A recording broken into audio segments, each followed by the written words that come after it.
and stuff. To say that ship returned without that sailor boy.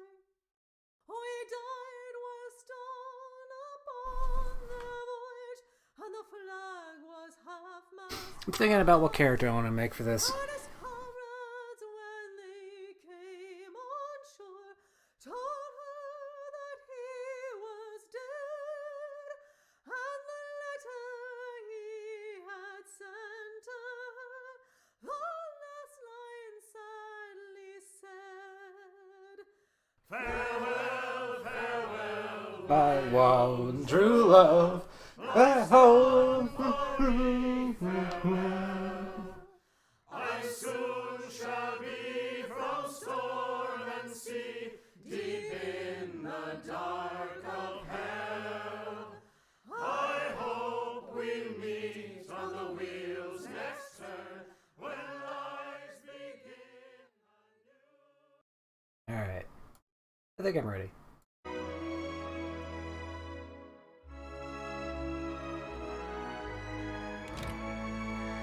Hey, here's the reason Pillars 2 is great. This right here. Hard. Okay, so here I have done this game before. We're gonna do a New Game Plus run. Most important part, Adair needs a dog. That's super important. Secondly, let's see here. I'm gonna make pockets better. Gonna make myself better. Gonna make the world map explored. Let's see.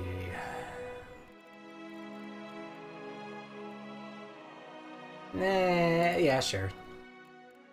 And some that. Okay.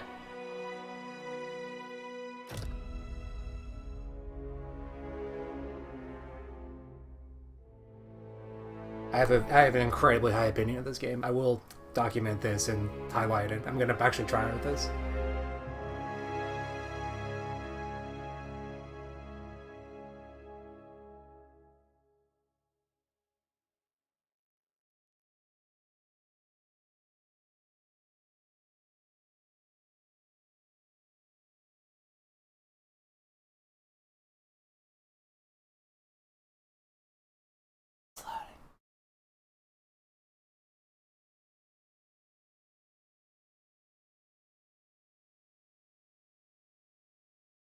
Hey guys, I like the shit Sawyer makes. You might have not known that about me. Really like that man's narrative works that he directs. He doesn't make all of it, but he's a good director.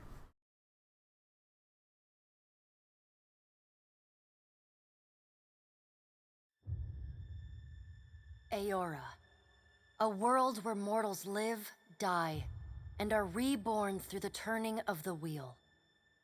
The cycle of reincarnation watched over by the gods, and made possible through pillars of a mystical substance known as Audra. 5 years ago, you traveled from your home to the Dyrwood, a nation that had waged war against the incarnated god of light, Aethys, resulting in his destruction.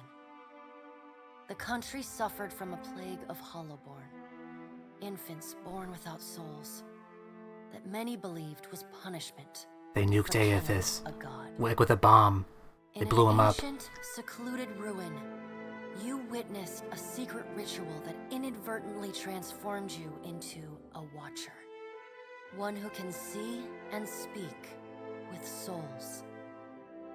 The ritual also gave you horrible visions, waking nightmares of a past life that threatened your sanity. To put them to rest, you pursued the man who had led the ritual, a seemingly immortal agent of the gods, known as Theos Ix Arcanon.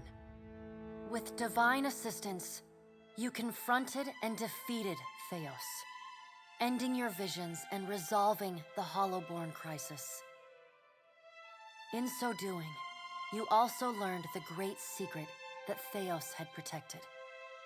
That the ancient empire of Anguith had transformed themselves into gods. Your visions finally put to rest, You retired to the castle. Oh yeah, spoilers for Pearls 1. Built atop a massive statue of pure Audra. The most important thing about that World game in relative is peace and prosperity. all the religions in the world are ruled by artificial, like the gods exist, but they are artificial and were made from a civilization, the crumbled civilization before ours. That's why they're all gone. They became gods. So it's kind of like benevolent authoritarianism. It would be better for us if the gods weren't Made real nice in this story. situation. You fixing up that old keep? Lifting the curse? Must have told it 100 times. But something got to gnawing at me. Thinking the spirits there weren't really at rest. That's why you can kill the gods, because they're Maybe humans. the gods weren't finished with us. What? My house? But this is my house! How dare you! Just dreamed that when my god came back, That's my castle! Hey, wait, what the fuck? That's my castle! last the trouble with dreams. Wait, stop! I live there! Sooner or later, we all have to wake up.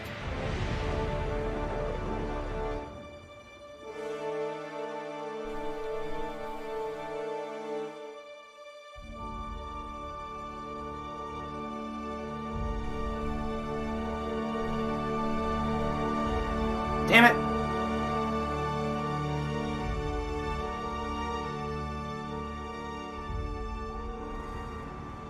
And so you wake to a sleepless world, the in-between of life and death.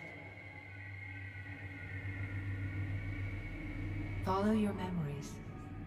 You have been here before.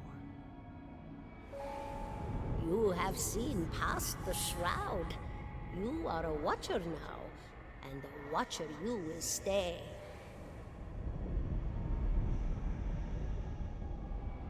A watcher sees souls, knows their pasts, and the souls see them back.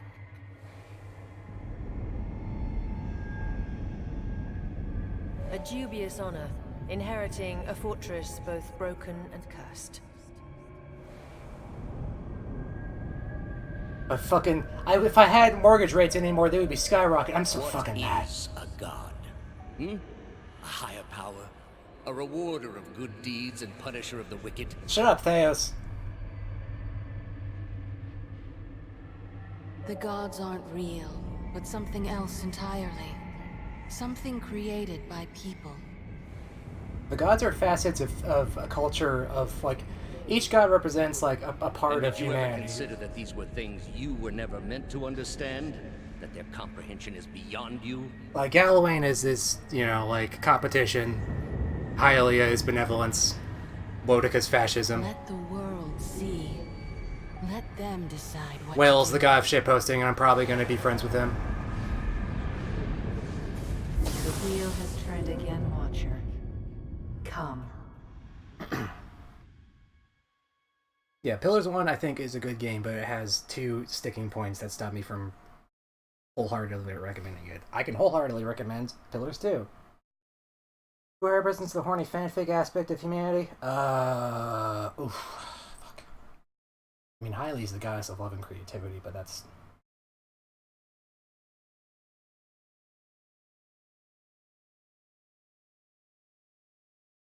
Maybe Wodika. Probably Wodika. Because, like, she's like, her whole deal is that humanity needs to be controlled, and, like, I feel like horny fanfic would generate to that part. Spookow! An aged dwarf shares this strange floating platform with you. His face is creased by so many wrinkles that his features lie buried amid shadowy pockets of skin. Still, the dwarf's well-practiced habits have left telltale tracks of a welcoming rictus across his visage. You can see his smile coming before it blooms, reshaping the dwarf's face from a hanging sack of flesh into something resembling an oddly carved merry gourd, replete with unhealthy bumps and discolored splotches. So yeah, we're in the in-between. Is this modded? The only thing that's modded is I have a UI enhancement mod that color codes some of the keywords to be the same color as their attribute. It's just, easier for me. That's it, though. Sit. Hey, check it out. It's Bareth, God of Death.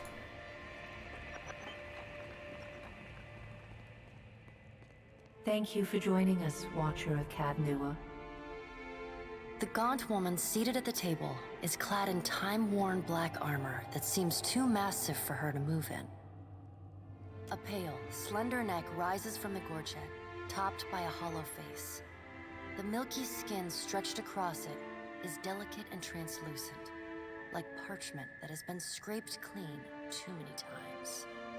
She is preoccupied with the arrangement of cards on the table between you. With each movement, her armor squeaks and groans as though bearing an incredible weight. She places a final card, gives a nod of satisfaction, and raises her eyes to meet yours.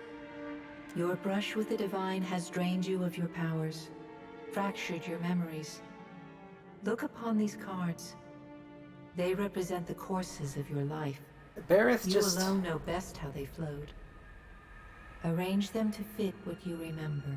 Bareth just is literally basically Beth described as a death janitor. She, reincarnation is a known thing that exists, and she's the one in charge of, she's the axle of the wheel of reincarnation. So here's a bunch of pre-made ones. This is if you're in a Boy Scout. This is if you're, you just did the most reasonable thing. This is if you're an asshole and we're friends with Galloway. I think this is just if you want to murder everybody. This is you're a fascist, and this is if you're an asshole and did everything wrong on purpose. Anyways, I'm gonna go with my personal history. Does everything appear to be in order? Good. Welcome to the Beyond. I am Bareth. One half, anyway. She points a finger in the direction of the dwarf who led you here. Though the movement is slight, her gauntlet Oh, it's always sweeps been the Adair rusty Appreciation edge. Zone. The dwarf's rictus returns as he nods in the woman's direction. Tell me, do you remember when we last met? So in the timeline I just chose, I pledged to help Bareth when I defeated And though you could the have fascist broken and your Ghost. pledge when you defeated Theos at Sun and Shadow, you did not. Admirable. She delicately places a card on the table. A bell in a tower. Her fingertips slowly drag away from the card, faintly creaking as they retreat across the table. You had need of the gods once before. Now it seems we have need of you. The being that occupied Odnua's statue beneath your castle was the dead god, Aothus. Of this we are certain. What we do not know is what his intentions are. Though Aothus stole a large fragment of your soul, you were strong enough to survive the onslaught and enter the in-between. You and he are still connected. He has chosen a body made of living Audra, perfused with the power of thousands of souls, including yours. It should be little difficulty for an experienced watcher to find him. My dad. No, but neither is your body truly alive. Your lungs draw breath, your heart pumps blood, but your flesh is as soulless as a hollowborn. That is, until I return you. She delicately places a card upright on the table. The art depicts souls flowing out of a pillar of Audra. Well, he fucking blew up my house, and, all my servants probably also dead. I'm mad too. I know. It is my business to know. 322 in Cadnua and your Oh, you also surrounding kept count. lands. Good. Their souls remain in Aothus still.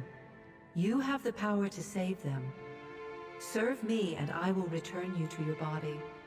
Or don't, and return to the wheel. So, this isn't a fake choice. If I say I'll take the wheel, she gives me one more confirmation choice, and I can get an early end and just reincarnate into it like a cat or something. And someone else will deal with it. But, Good. Before you return to Aora as my herald, you must remember who you were, the last whisper of life in death. For a moment, the sockets of her eyes darken, leaving the pits of a death's head gazing out at you.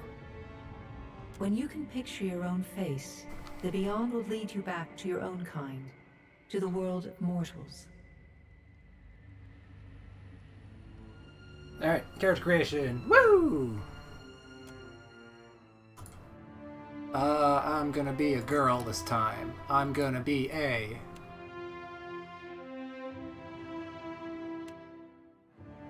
Orlans are pretty fun. Maybe an elf. Maybe the shark people. Let's be a godlike. Let's be a death godlike.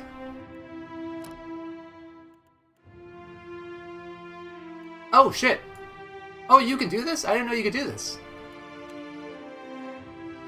Huh, I didn't know you could choose the body type of godlikes. Cool. Hey, thanks. Thanks, Josh. Okay, so. Barbarians are exactly what they sound like. Chanters are bards, ciphers are nerds, druids are druids, fighters are fighters, monks are monks, paladins are paladins. All these are self-explanatory. I'm thinking monk or chanter.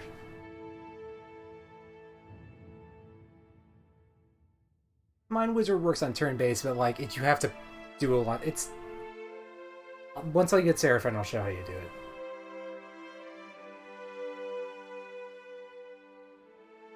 This is extremely a D&D game.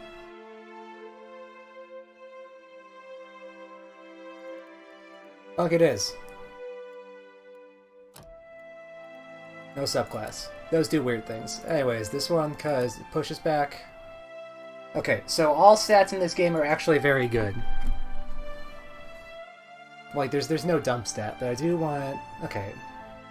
Probably want three of that. So I don't die. So I can move fast. I want to be from the Ishmael Plains because that gives me access to the Philosopher background. We're gonna be a philosopher who beats the shit out of people. And I'm gonna be trained in...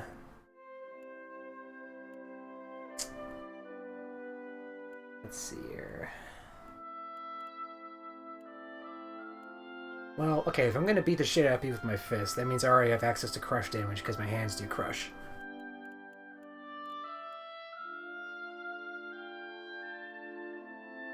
Gun, gun, gun? Okay. Handgun and... Let's see here. Kung Fu Master with the blunderbuss? I've never actually tried blunderbusses before. Blunderbuss and like... something I can stab with. How about quarterstaffs? That's pretty... well, no. How about pole axes? Yeah, pole axes.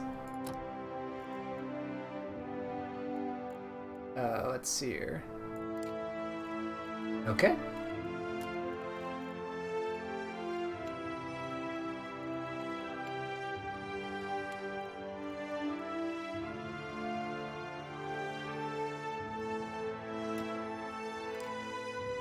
Oh, yo!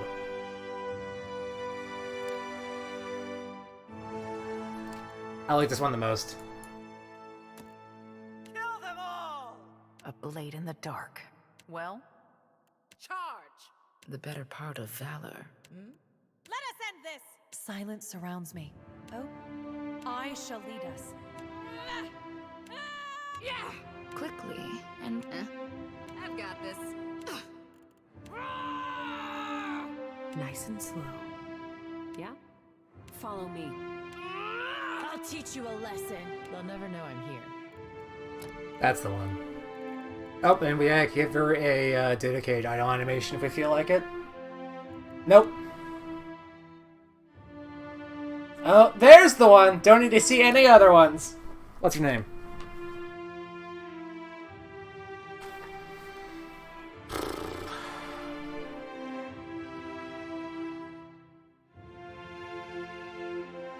Oh yeah, there's a voice pack to just be... Let's see here. Sassula.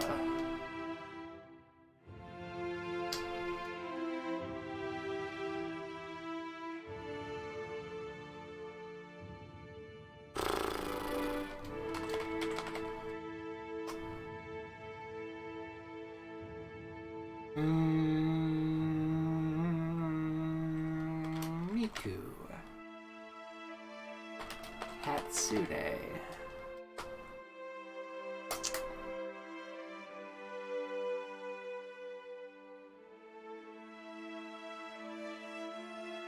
No.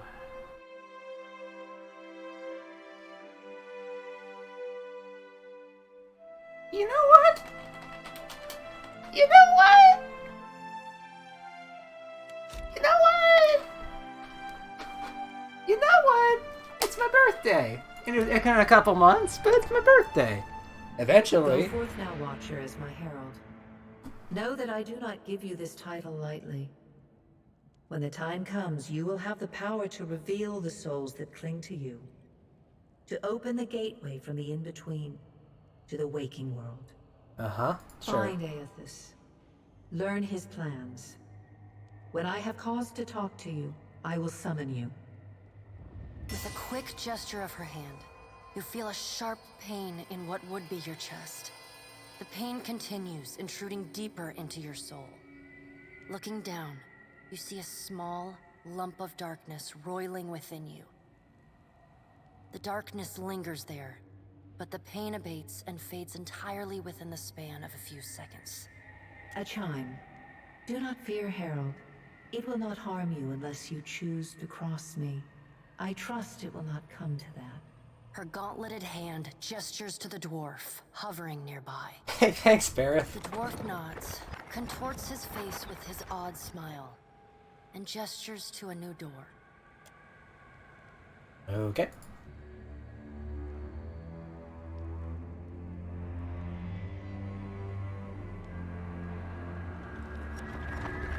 It doesn't matter if you screw Death or not, she's always gonna put a bomb on you. It's just gonna happen.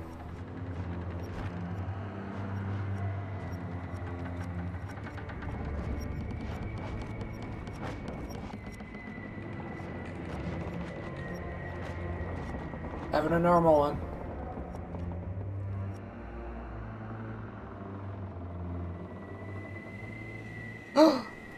Zounds, who could these be?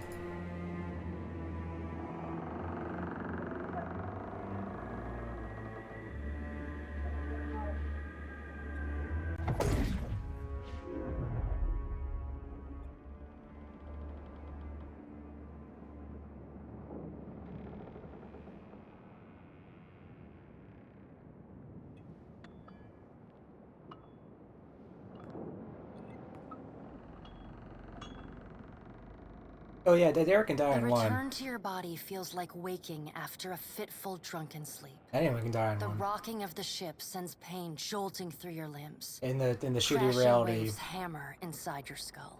in the shitty reality timeline, you wake up alone and you talk. Everything happens with the bust. Adair watches over your body with a glazed look. I have no idea why you would taking let Adair long, die. even tokes from his pipe. At the first movement of your chest, he starts. His gasp, mid-puff, sends him coughing and straining for breath. No, there's no way. You're awake. What are you doing awake? How are you feeling?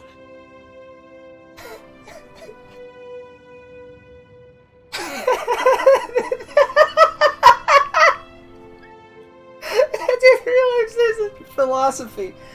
Who are you? Hey, you don't remember? Adair points at his face, which he seems to be arranging into his most recognizable expression. Receiving no response, he shrugs. I'm the captain of this boat. And I was real big back in Deerwood. Had this keep called Cadnua. Uh-huh. It was famous. Yeah. And I was what you'd call a watcher. I'd go around talking to dead folks and creeping out just about everyone who saw. He holds up his hands with fingers curled to mimic claws. I love you, dude. You're just some farmer. Likes to follow me around. Take most of the beating for me when we get attacked. Don't worry, it'll all come back.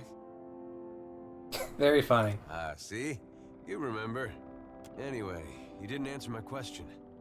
How you feeling? Being dead was a profound experience. Sure. Everybody should try it once. I hate to cast a pall over your recovery, but I'm afraid I have some bad news for you. The voice echoes from inside the bust.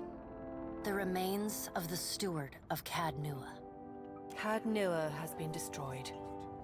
Aethys possessed the statue of Maros Nua and rose from the ground, consuming the souls of all nearby.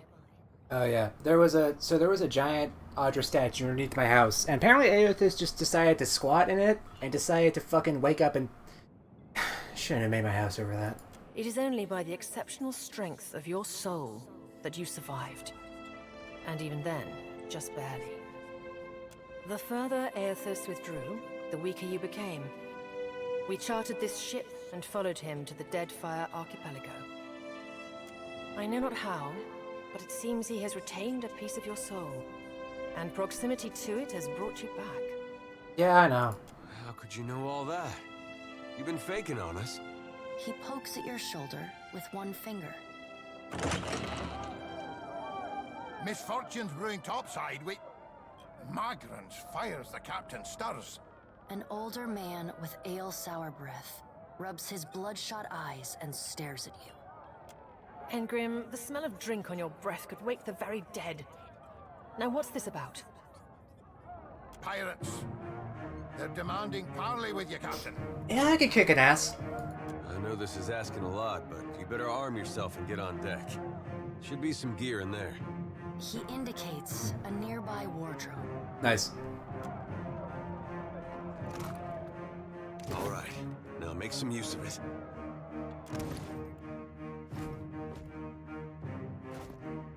Poleaxe. Gun.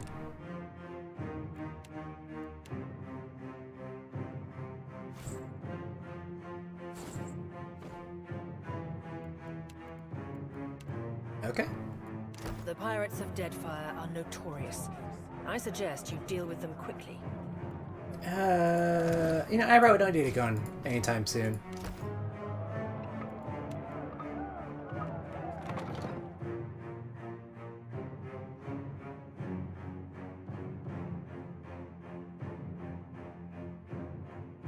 I don't know what you're talking about.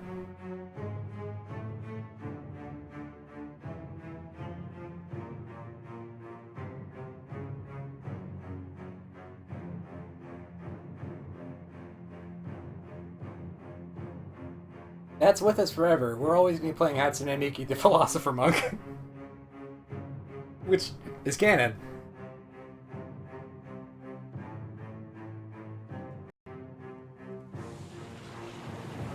Well, what have we here? A little sloop? Lost and alone in the storm? A surly, brutish-looking captain stands stiff back before his crew. He scowls as he assesses you, his hair whipping about, his ears in the wind. I'll be taking your ship now, if you don't mind. And especially if you do. Well, at least he asked. I am a gentleman of fortune. The captain shrugs in the sheeting rain before pitting you with a slow, murderous grin. Give her up easy, and I'll see you get a swift death. It'll be bloody and agonizing, sure. But at least it'll be quick.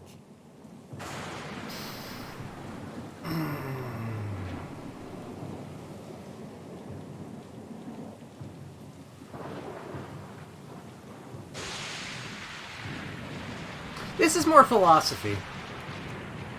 Adair smiles like he's just seen an old friend. Always like that one. Sometimes I like to wiggle the finger like it's tickling.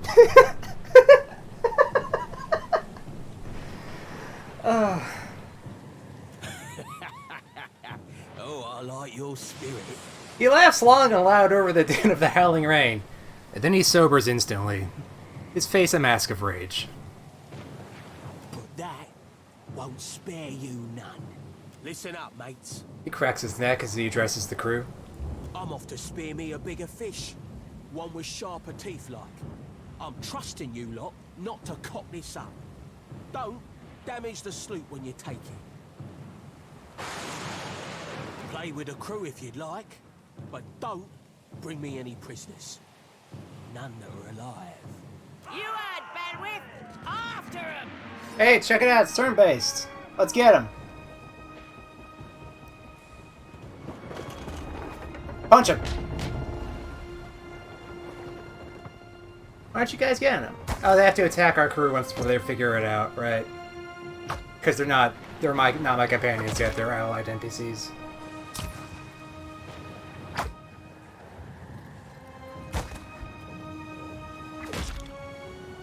Defend the ship!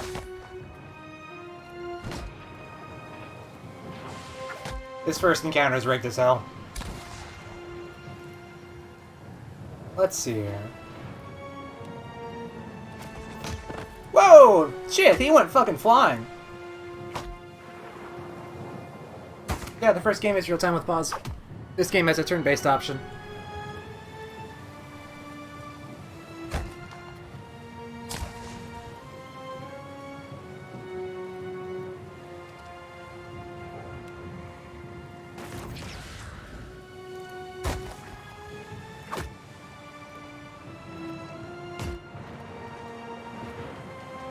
Return with pause has its place, but it requires a lot more active, like, multitasking. Like, you have to think a lot.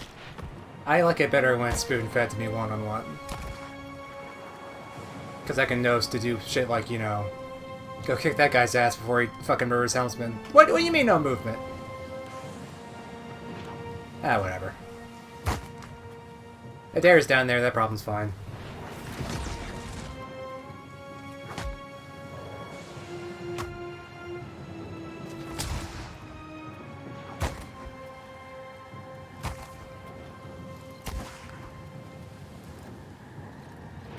Hatsune Miku says hello!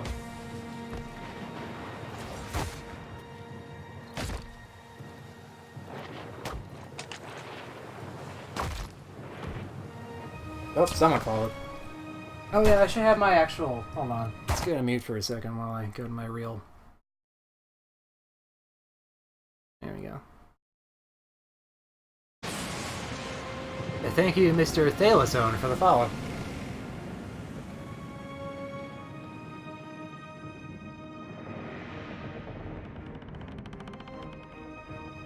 Let's see here. Oh yeah, so our ship is starting to toss and turn in the storm. And then a crate gets loose, knocks one of our ship, Cheetahprek, off the fucking boat. We can save him or the crate. One or the other, not both. I'm gonna save the person instead of the crate. Cause, come on.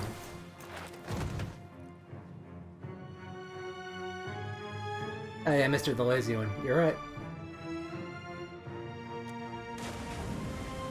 That's called dyslexia. What was in the crate? Drugs and a pair of killer's gloves. It's extremely not worth it.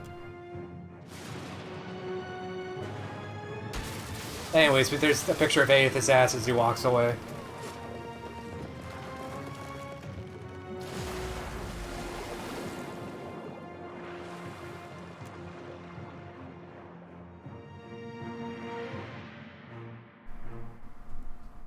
It actually helps for you just to look at the illustrations for those, because the text is mostly just like flavor country, and I'm not going to narrate all those. I will explain what's happening, though. But yeah, we got our ass knocked off that boat because, you know, storms, because Aethys decided, whatever, I'm just going to walk through the dead fire. Naked.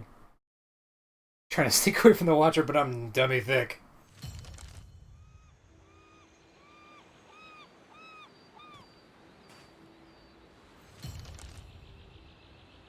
You've been getting a lot of sleep so far on this trip. I'd have woke you, but you look so peaceful with your face in the sand. Dare runs his fingers through his hair and removes a strand of seaweed he finds lodged there. He examines it closely and then tosses it onto the sand. If you're worried about the ship, you can stop worrying. It's wrecked right over there.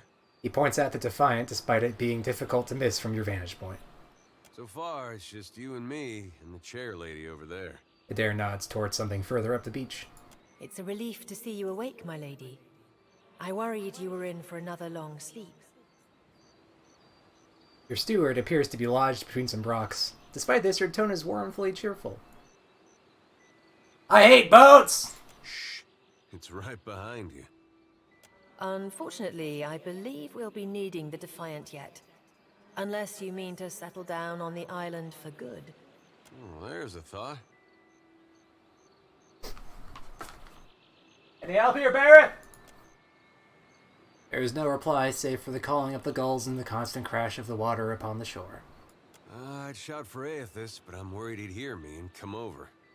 Now let's get going. Let's see about the other survivors. And somehow we gotta get the ship repaired. I don't want to be paddling out of here on a salvage raft. For now, I'd say your best bet is to find some sign of civilization.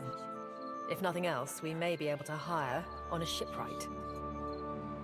My lady, if it is not too taxing, could you explain how it came to pass that you were returned to us? Squint dramatically while looking at the ocean. I've returned as the Herald of Bereth. I'm on a special mission to find Aethys and learn what his plans are. Sure. I suppose if any mission could be considered special, it'd have to be this one.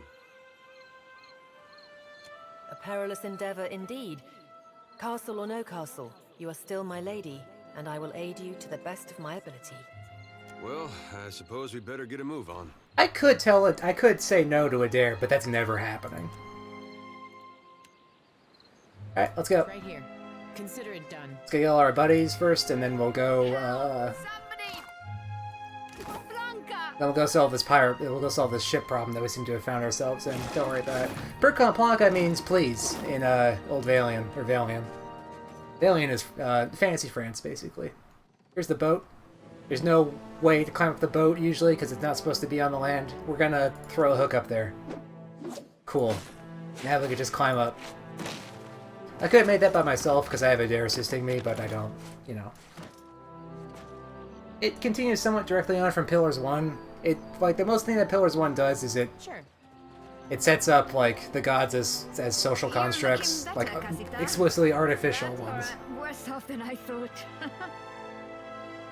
What's the button to show what's interactable? There's a, if you hold down tab, it shows what's interactable. If there's an option to set it as a toggle, too.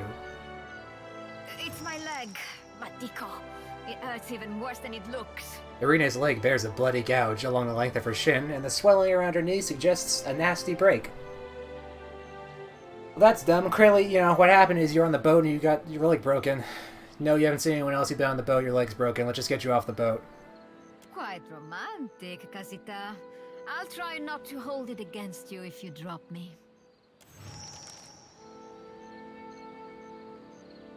Oh, this is the start of the game. Sorry. Not directly after Pillars 1, but this is the start of Pillars 2. Give me a real challenge. Which I'm still not sure if I want to play on stream because it is real time with pause, and that's a lot harder to present.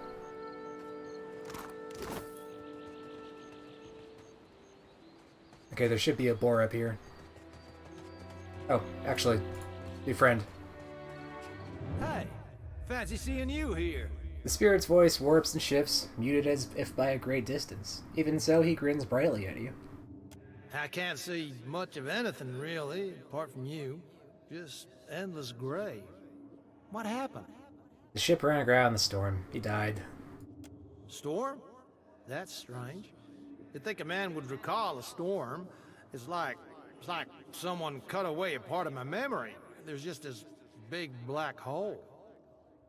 It's weird. I thought death would be different.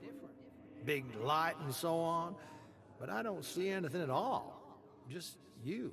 Well, Bereth charged me with guiding souls to the afterlife, so I guess you're my problem now. Oh. Suppose that sounds nice enough. I'll follow you then, shall I? If you must. The spirit falls into step behind you, radiating cheer. Hey, friend! Ghosts, huh? I suppose you're stuck with that. Yeah, I still see ghosts. Suey? Suey? Okay, we're gonna flank this boar.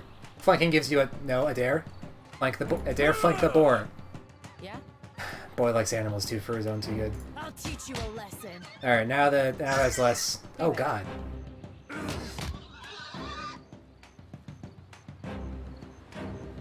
What do you need? Love you, Adair. Hmm? Sure. Mind the boars, Watcher. I can't hold them back.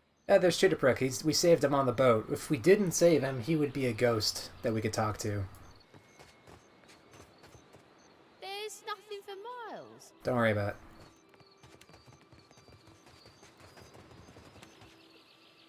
It is good to see you well, Watcher.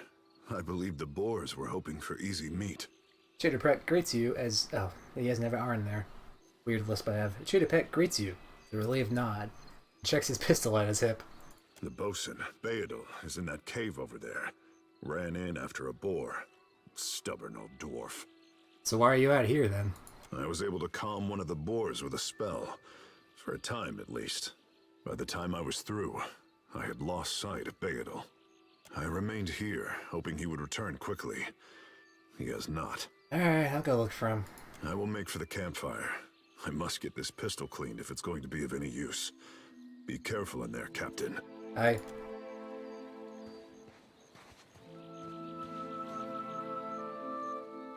Watch and learn.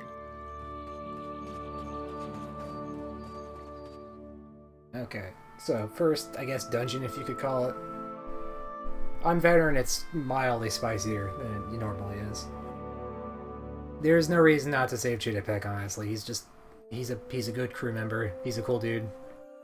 Likes animals. Okay by my book.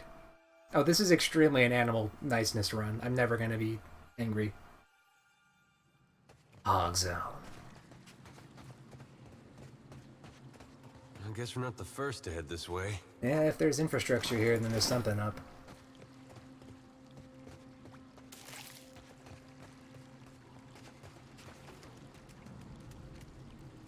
Keep it down. Be right there.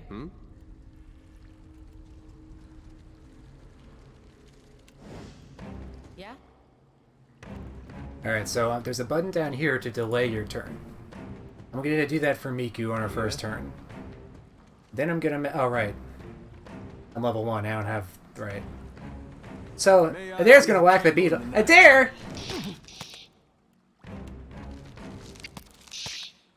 Yeah? What did you roll? You rolled a 17? Hold on. Okay, so anything, you can look over anything and hold down shift and it tells you what happened. 20 plus 2. Okay, 18... Yeah, he just rolled a fucking 17. Adair, you piece of shit.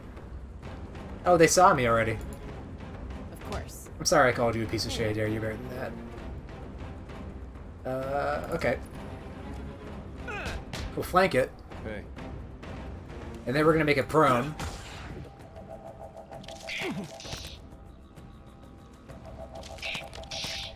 The boar started it, yeah. I'll teach you a lesson. I will never initiate combat with animals unless provoked. Which is such as the rule of law of the nature wilds. Anyways, fuck this beetle. Now where were we? How'd you miss it? It's huge. Yeah?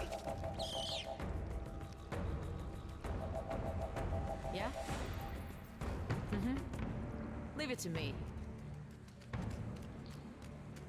We've got company. Skeletons, huh?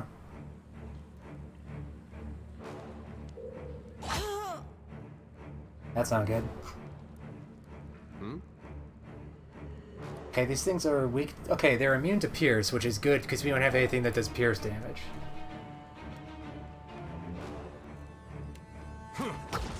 I don't like you engaging me.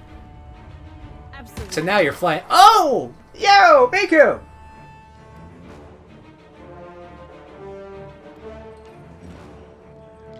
Are they weak to fists? They aren't.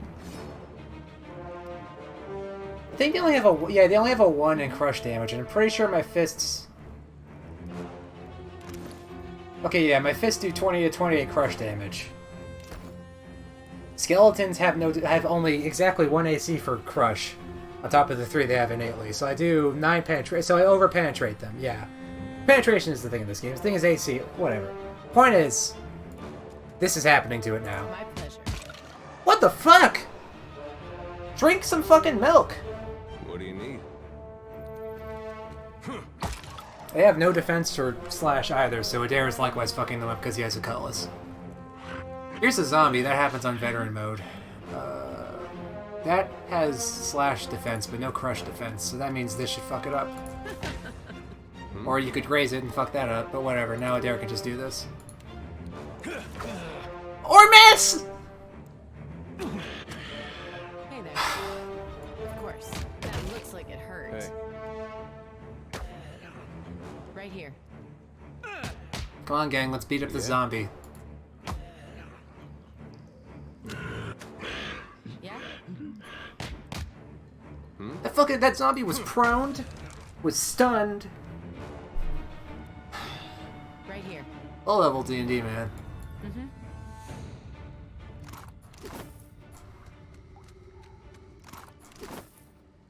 Be right there. What do you need? Right here. I got this. I got this.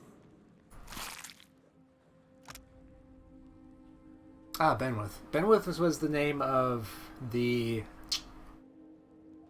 dude who tried to rob our sloop a few minutes ago. Apparently, he's got something to do with this cave. Let's keep that in the back burner for right now. As long as I don't get caught. That's a locked chest. Do either of us have anything in mechanics? I only know about metaphysics and religion. I don't know shit about locks. Sure. Fucking philosophers.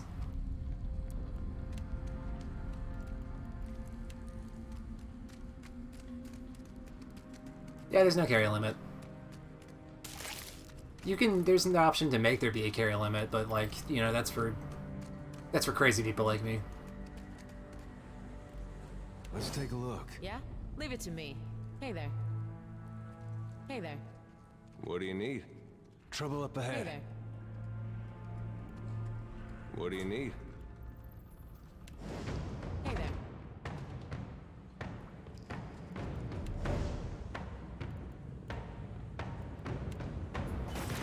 Yeah, I did that right. They're all targeting Adair because I wasn't visible when the round started. So that means if I just go here, knock this idiot down.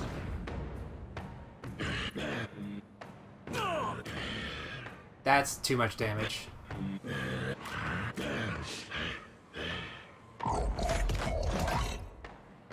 Yeah? Absolutely. Yeah?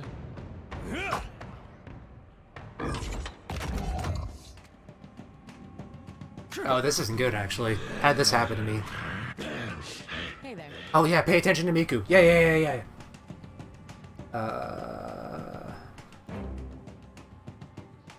Right. They're vessels. Ha ha!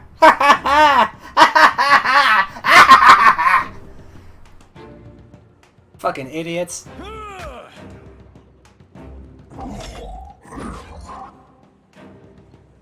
Right here.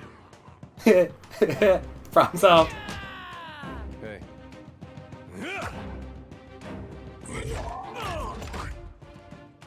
Hey there. Yeah, punch the monk.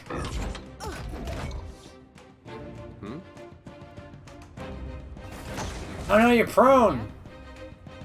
Oh no. Oh no, Miku's punching you. Oh no, Adair's cutting you. Fucking come on, Adair. Right here. Hey.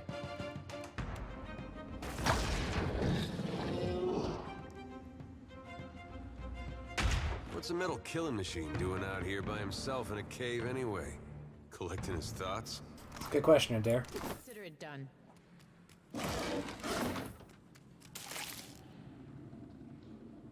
Doesn't panic, is mildewed and worthless, lying the wall amongst the rotting bottles and wood. That art looks about as good as it smells at this point. It was probably nice at one point. Was this like, was Benwith, this is probably, I guess, loot from some take Benwith just never collected. Was he trying to wait them out so he could just... That's gonna be hard to clean. That's an understatement, yes. Ooh. Give me a real challenge.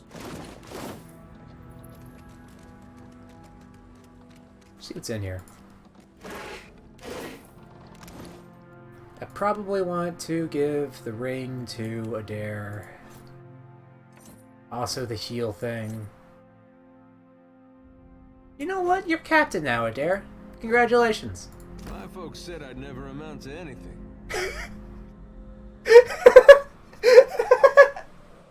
Do you? I think Adair has special dialogue for when you give him the captain's hat. He just says, "My folks said I'd never amount to anything." Be right there.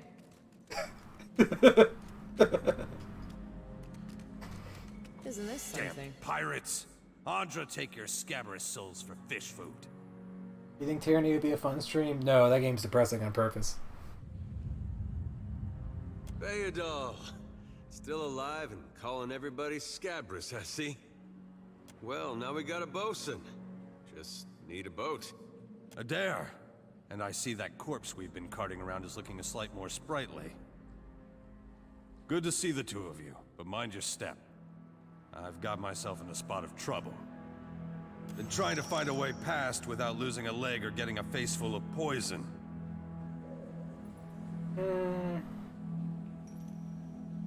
Those are bear traps, but whatever. I'll just tell him. Let's just guide him through it. If you're certain. So this is the game teaching you about traps in a much more natural way than just putting them down in an incredibly obvious spot. It's just bats and stinking corpses in this cave. You find anyone else? He gingerly sets his foot on his injured foot, grimacing. It doesn't matter how low your perception score is here, you will be told there are traps here by Bayadol. Which is Iwan's introduction to him, and also to traps, and to having a good perception score. Hey, you got a fire going on the beach, buddy? Then I'll head that way myself. See you on the beach, Captain.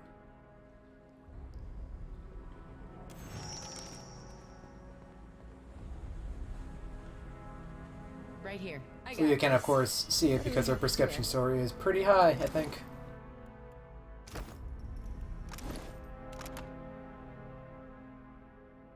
Yeah, I've got a 13, that's not bad. I've got a 17 in Dex? Wow. Be on your guard. Right here. Yeah, go ahead. This game's good as hell. It's a really fun blind play. I recommend it. Absolutely.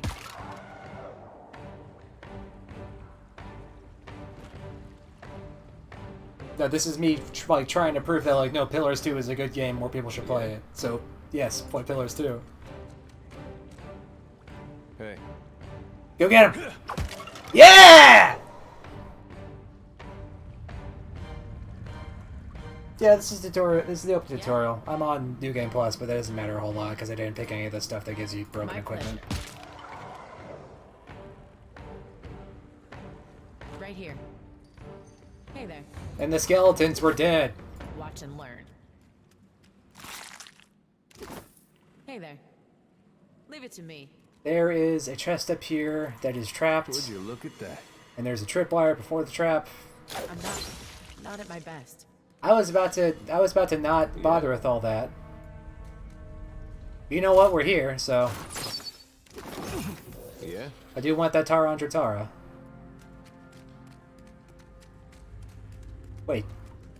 Oh, you didn't get injured from that, Adair? Nice. Yeah, this is with the new turn-based mode, which is, I'm pretty sure now out of beta. This is looks like trouble. Released. And I've played it once with it already. It's pretty fun. Fuck. Oh, good.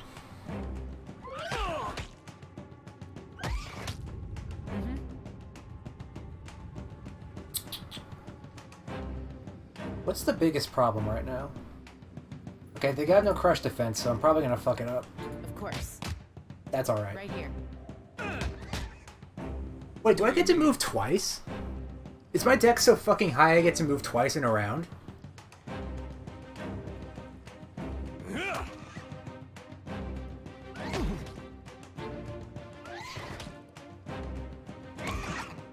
Hey there. Absolutely. No, okay, it was one round into the new round started. I'm gonna make this bat prone? Okay, yeah, that bat's pretty prone. Okay, now they're hitting me, that's good. Hey there. That was a trap. Now this happens. What do you need? Then Adair goes over here, knocks you prone again. Not even close. Or you could fuck up. Hey there. Just flank the bat and gets over with. Of course.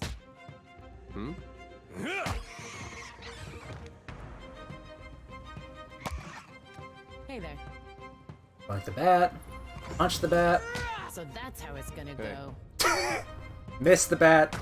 Graze the bat. Do everything but hit the bat. What do you need? Leave it to me. Thank you.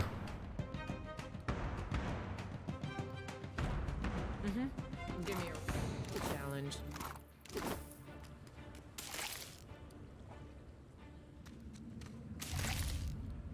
Oh yeah, no, the unarmed damage always goes. It scales with my level, for monks specifically. Actually, it scales, so you can get any class you can make scale with unarmed damage, but it's never going to be as good. Like, monks have special double good unarmed scaling damage. So they get to move fast and do good DPS because it's technically a two-handed weapon, but you don't have to have two-handed weapons to do it because you don't need to dual wield your fists, if that makes sense. Like, you don't need to know how to, you don't need to have training to dual wield your fists because they're your fists, you're punching something. So it's like a benefit of having the DPS of dual wield, but then also you can like double class into two-handed. Monks are really good for DPS basically. There's a lot of options they have. Think I've been everywhere. Yep. Wait. Nope. Hold on.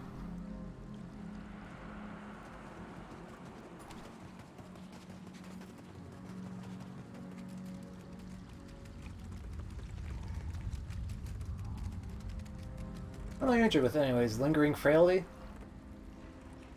Oh, it just makes me... Okay, it doesn't mess with my DPS output. Alright, there's a underwater tunnels here. Is it a good idea to watch this before playing Pillars 1? Probably not. This spoils the main twist about Pillars of Eternity 1. Okay, now I can swim through it safely. Basically, just had a dare to check for air pockets, so I didn't fail that check. It's the only time in the game that you can like make it that safe because it's early. Later.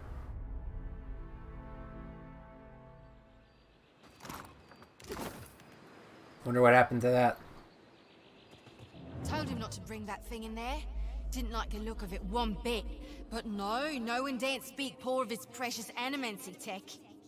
The ghostly figure paces the length of the small outcropping with quick, deliberate steps, muttering to herself all the while. Her long cape flaps the wind that blows from the in-between. Special gift from his contact, he says. Now it's acting all weird. Gives me the damn creeps. You feel it too, right? Like it's looking straight through you? She turns piercing purple eyes on you. She shakes her head and resumes her pacing. Came out here to get away. Couldn't stand it staring at me anymore. Then... Oh, my memory's fuzzy. Anyway, you want a Benwifts? Haven't seen you for, but he's been bringing all sort of new folks on lately. Can't hardly keep track. Hey, what happened to your boat? I think I remember something about a boat. Yeah, and some screaming. Boat and screaming, huh? Look, maybe we should stick together. Feels right, you know? What with you being the only other thing around and all. I can give you a hand with, spirity stuff. No kidding? I've always wanted a ghost friend. And I've always wanted to be a ghost. Look at us, all in accords. We're like two peas. I just hope you know where you're going, because I ain't got half a clue. Sometimes. The spirit tries to give you a friendly pat on the shoulder, but her hand passes right through you. Unperturbed, she grins and walks along beside you. Ghost friend!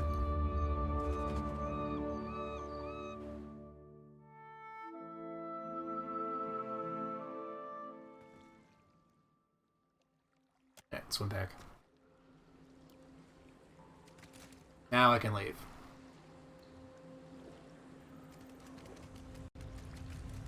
I love being Ghost Dad. I just want to... All the spirits need to come to my house so I can give them a cosmic hair ruffling, an ethereal hair tussle, a pat on the theoretical cheek. All right. I think there's another boring... Yeah. There's 2 boring encounters on hard. Hey there.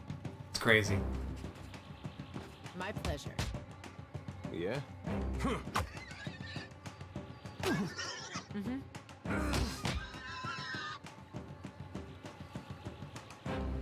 Hey, yeah? Consider it.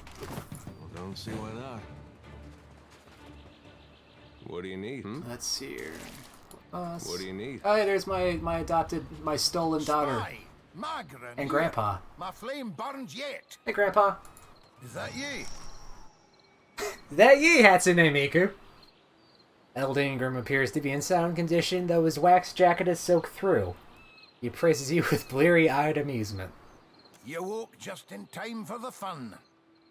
Fighting off motherless raiders one moment, flung into the freezing depths of Ondra's bosom the next. Ingram's eye twitches as he flashes a smile notable for its extraordinary absence of teeth. Aye. Magran learns us poor bastards that a little excitement's good for the heart. Yeah, the last Magran Knight that traveled with me almost went mad because of his guys' trials. Aye, but almost mad ain't fully mad.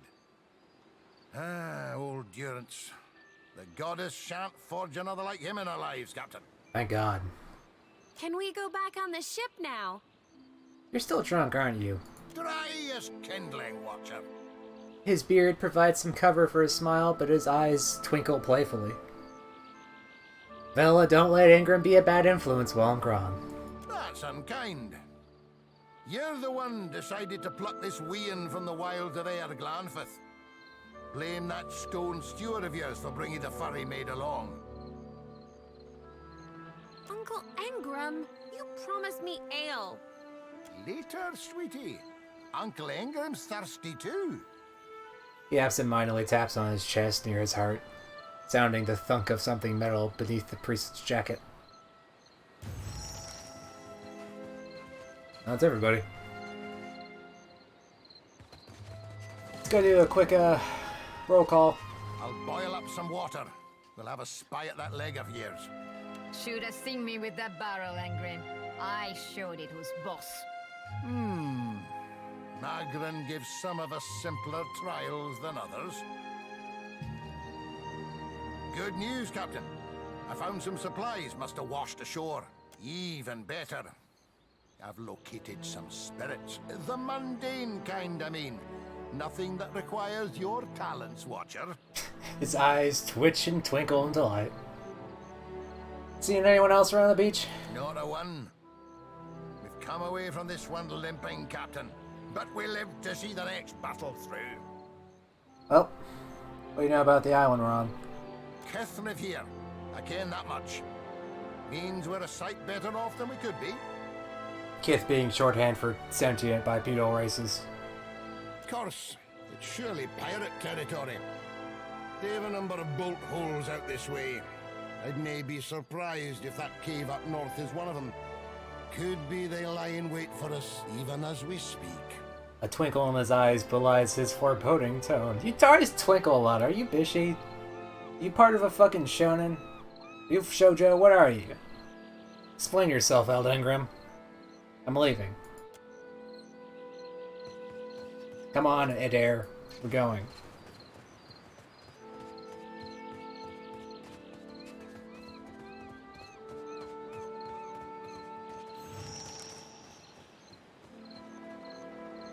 Hey, do you know Pillars 2 is a world map?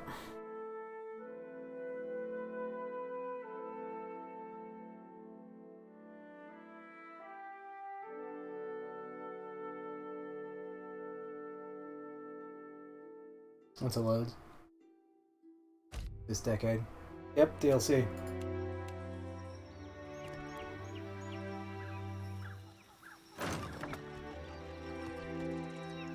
Here is a scripted encounter. There's a lot of these. It's how they do a lot of the content in the overworld that's not explicit dungeons. So in the distance there is a band of someone we don't know. They're obviously Kith though, so that means we can talk to them. It's not going to be weird hostility immediately. So just let's saunter over there. Oh, it's a card of pilgrims from Raid Saris. Weird. Anyways, they're arguing and they asked me, did the dreams bring you here of will? I'm just going to say I'm following Aethys, because that's true. They are also following Aethys. This is a pilgrim. It's a pilgrim of religious people following the giant naked blue god. Anyways, the cart broke. We're going to help him. Hey, Adair, go lift that wagon. Cool.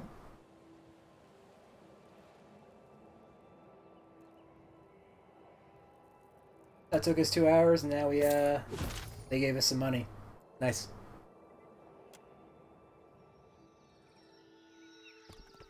Alright, let's go loot that. There's a burial mound over there. I wonder what's there.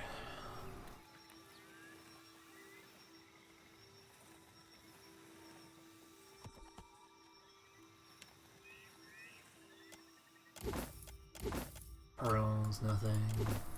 Scoria, nice. Just being helpful. I'm a philosopher, not a philosopher. Falafel? Don't know. Point is, I'm nice.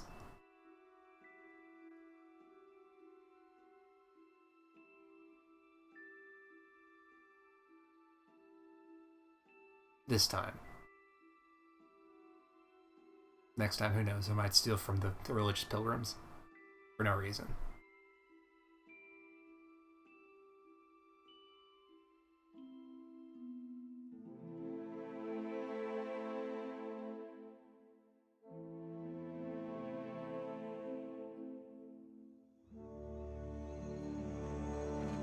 Better see what that crowd's about. What crowd? What if the giant comes this way? Oh, that crowd. Please, everyone stay calm.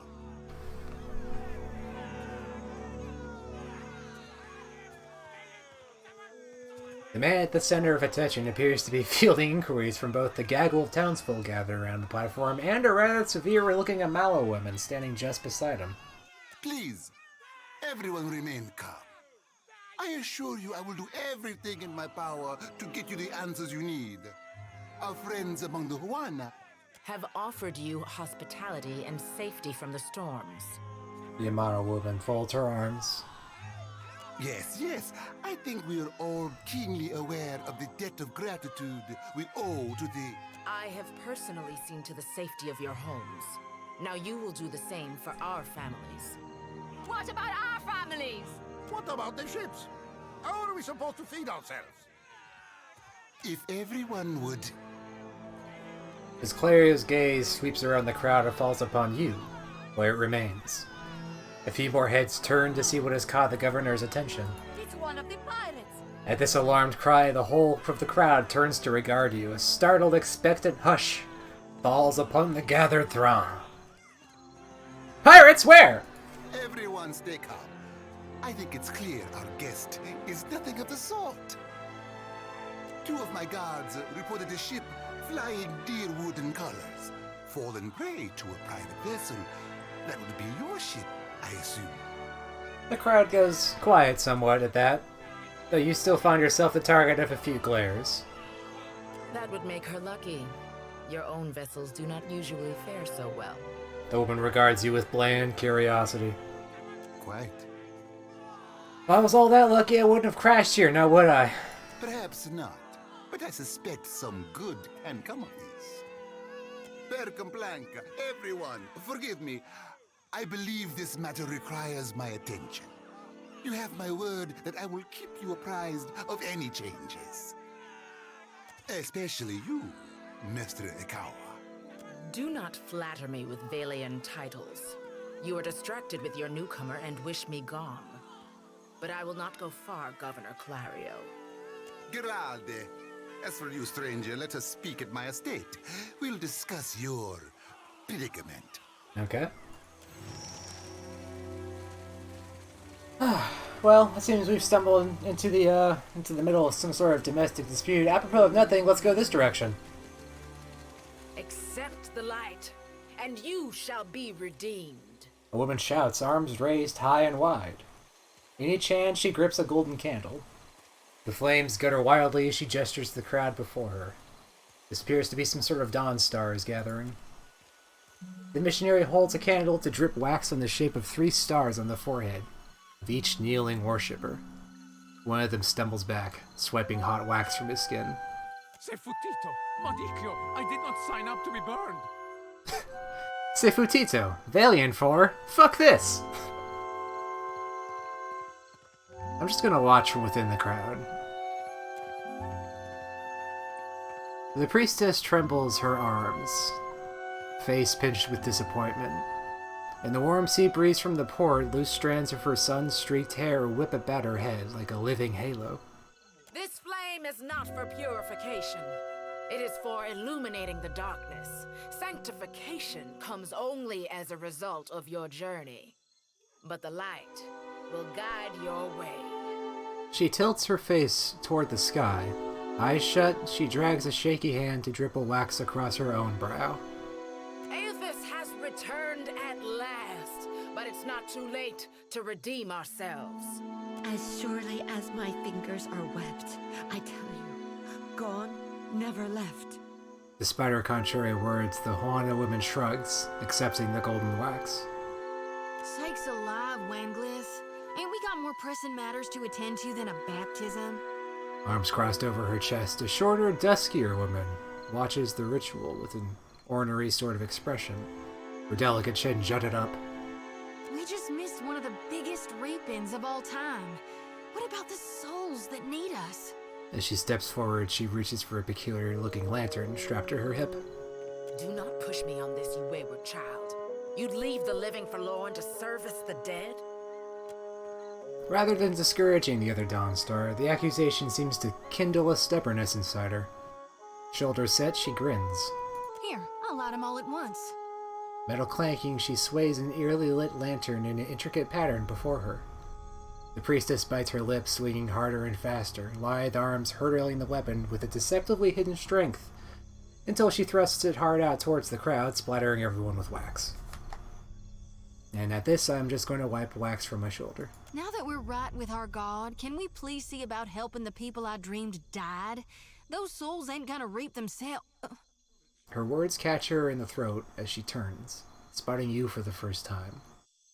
I'm guessing you're not here for the baptism. What if I was? No, I don't think you are. You got this feeling about you, like you got a greater purpose to see to. She tilts her head and smiles, looking too confident for her own good. You know, like that shaft head tilt. So, you dreamed people died? Sure did. I get those kind of dreams sometimes. The ones that turn out true. Oh. Nightmares, more like. Terrors that come true. She rubs a palm over the back of her neck. Had him since I was a little girl on the farm. Guess Gon was speaking to me even then. Gon is an aspect of Aethys. He's one viewpoint of what Aethys is, which is, in this case, mostly focused on death. Which is her to, like, you know, the Reaper, basically. Some of our brethren suffer from these visions more than others, while some of us, favorably, have none at all. It ain't a curse. It's a blessing. A mark of the divine. Jody shrugs. That's nice. I'm looking for an Audra statue, yay high, inhabited by Aethys. I knew it! She clenches her grip on the sickle in her right hand. Gon's been calling me here. Left the breadcrumbs in my dreams. I need to get inland. If you're going, I could help you. Swear on my soul. Who's Gon? Gon's a smidge of darkness in the light. He was the part of Aethys who divined the dignity of dying, and the return journey to life. Okay, well, who are you? Oh, hell. Now where are my manners? I'm Shodi, child of the Dawnstars and priestess to Gon, at your service. She thrusts a hand out for a friendly shake. Ah, here's Nimkak. So Adair likes Aethasians, so he's happy about this, so their relationship just went up. You're a priestess of Gon and not Aethys. A dark smile curves her lips up, and her eyes glint with a fierceness. Darn right I am. Why? You know an awful lot about Gon? No, not much. The priestess plants her hands on her hips. Her fingers are slim but calloused, more suited to a farmer's daughter than a cleric. Don't sound too curious now. Well, I was hoping you would explain it. Not if we had more time, sure. Absently, she grazes her fingers over the sickle strapped to her side. Her gaze flicks to the priestess with the golden candles. But the others don't like it much when I get to talking about death. I'm not gonna say anything. Enough nonsense, Joti. No one knows if anyone's even died. You've no business going in there, risking your own safety, risking our mission. Wanglyff, you guard the living and I guard the dead. Gon bids it and I dreamed it. Leave it be. We all serve our purposes. So what's yours? I'm a watcher. So you can see souls? That's a handy talent to have. I know my harvesting would benefit from it. And here you are, following my god. Watcher, will you take me with you? Sure. Makes sense to have an Aethasian priest coming with me when I'm going after Aethys. I know an offer rare as hen's teeth when I hear it. Yeah, I'm taking it. She beams brightly. You won't regret this. I might regret this. She steals a shy glance at Adair. Hey. Adair half nods without looking in Jodi's direction. He seems suddenly focused on something in the distance. A tad too eagerly, she saunters close beside you. At least take care, child. Come back to us in one piece. If not for my sake, then Sauron's. The older priestess sighs, shaking her head. So don't tell her. What the High Priestess doesn't know won't hurt her. Grinning, Jodi waves her brother in a curt parting. So, Jodi could be a monk or she could be a priest. She's gonna be a priest because vessels suck ass. Oh, look at that! Leveled up!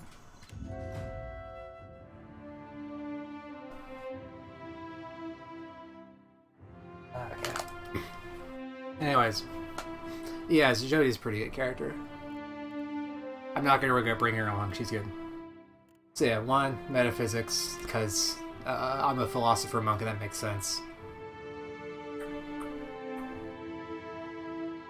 Kind of want mechanics, actually.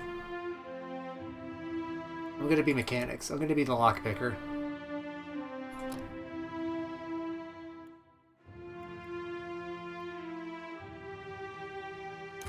Okay, this lets me get my sub... my resource, I guess, man. My resource pool faster. Hello. Welcome to Pillars of Eternity. I'm playing a monk philosopher from the Ishmetal Plains. Here's Adair. He's my best friend. I'm gonna make him buffer, and I'm gonna make him better at being streetwise. And also, you're gonna be Discipline Barrage. Hatsune Miku only has one less... Oh, actually, they have the same base might. He only just has one more because he's human.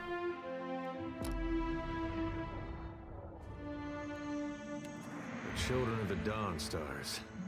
I wondered if we'd run into them down here. There's someone I used to know. Just an old friend. Came out here to settle with them last I heard. Maybe we should ask around. See if she's still out here. Might be... Just a friend, huh? Jodi rubs the back of her neck, clearly uncomfortable.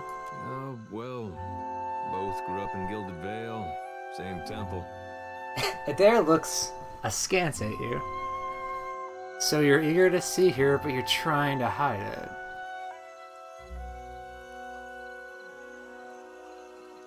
All right. We used to, you know. She was real loud, too. Used to have to cover her mouth or she'd get the dog howling in the next room.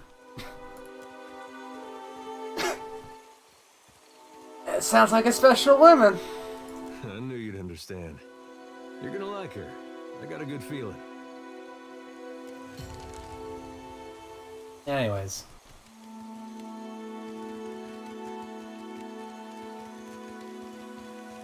Hey, look at that, well-supplied traveler.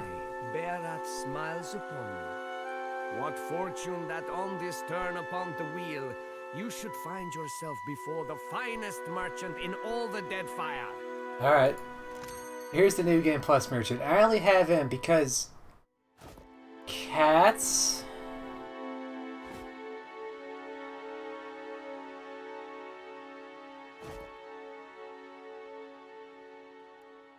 let's see what else.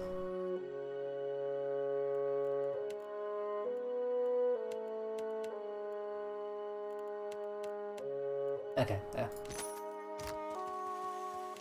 Alright, so, cats.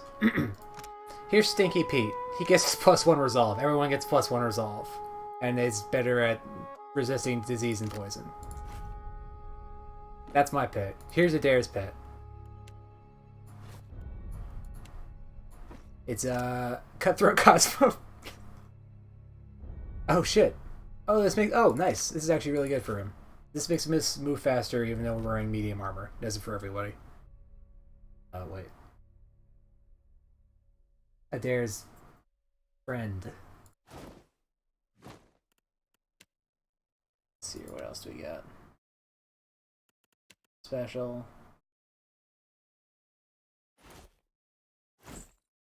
That looks cooler, but whatever. Probably want to be in medium armor anyways. Oh yeah, I'm a godlike, so I can't wear helmets because I got weird horns growing out of my head. Why not change myself to Miku Killers while I'm here?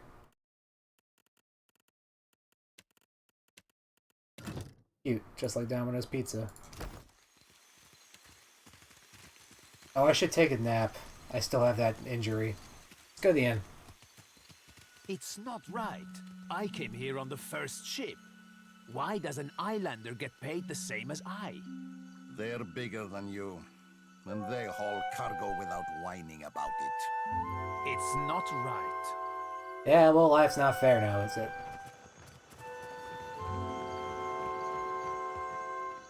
Fun fact, I can that's not stealing. Took that. Free wine.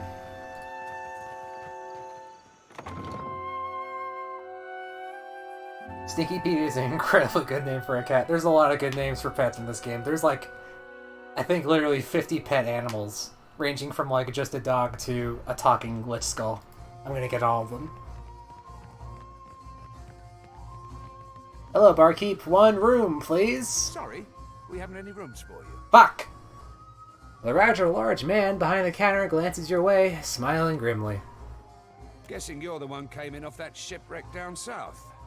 Not sure if that's good luck or bad, but here, I figure you deserve a drink. He slides a murky pint of ale across the counter towards you. Thanks, what's this about the rooms? We're full up. You aren't the first outsider to turn up looking for a place to stay after their ride off the island ended up at the bottom of the sea. He pauses, fixing you with a considering eye. Well, tell you what. I've got 1 room or 2 have been cleared out by now. Only the occupants decided to outstay his welcome. Real trouble is, he hasn't settled his bill. He's a merchant captain by the name of Galleon. I've given him a fair chance, but he's been a right prick about the whole thing. I've got a spare key here. You chase him and his pals off, and the room's yours. At a discount. Yeah, okay. I appreciate it, truly. I'll have someone tidy the place up for you once you're through. Chances are they've spilled ale just about everywhere. I don't want the man dead, and that's not what I'm paying for. Just see him on his way and we'll call it done. With a final nod, he turns away. Alright, let's go upstairs and fix that. What do we do if there are no more ships?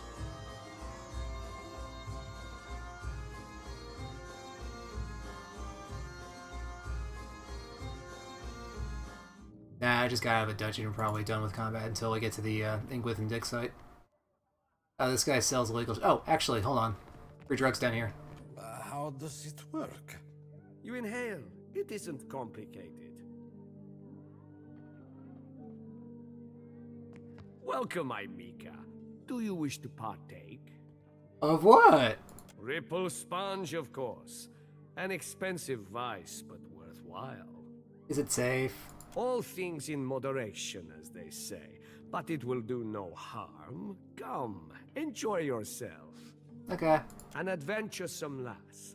And so, here you are. Enjoy. Hey, I just got drugs. Gives me +3 perception, +3 resolve, and +3 smarter. It's mentats. They give me mentats. Was it a lass? I saw horns. Well, let's not assume anything. How dare you? Consider it done. Don't remember ordering more drinks. Hey, buddy, get out of the room. Thought I'd locked that thing.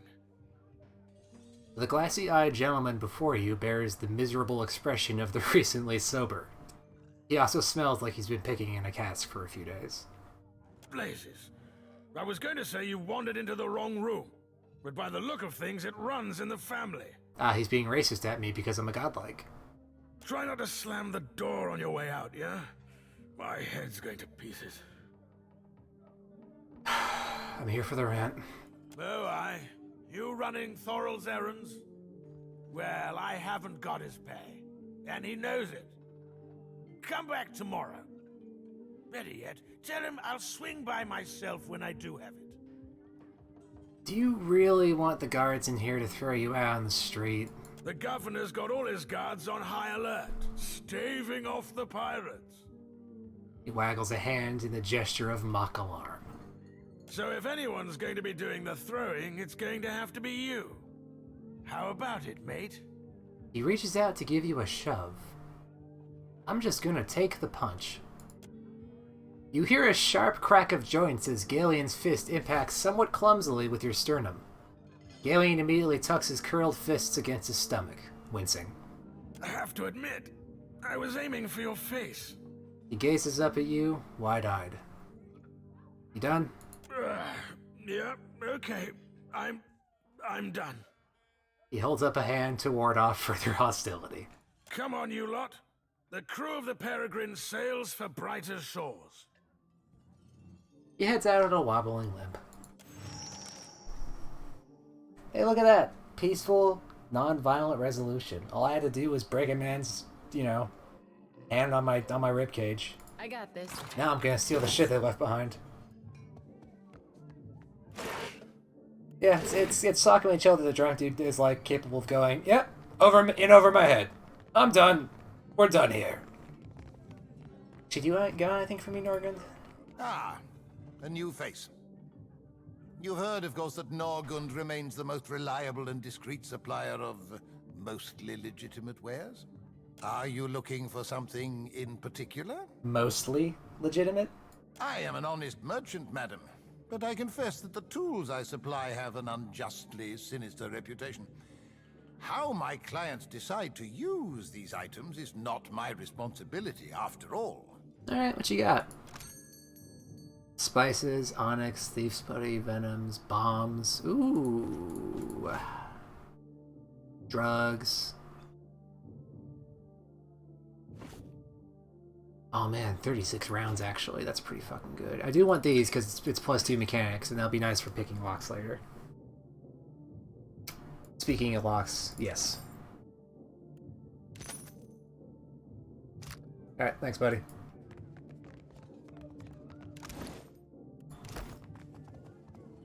Watch and learn. So I just opened up this inn room, and he just said that I have a face to remember, and I'm stealing his grass. But anyways, bye!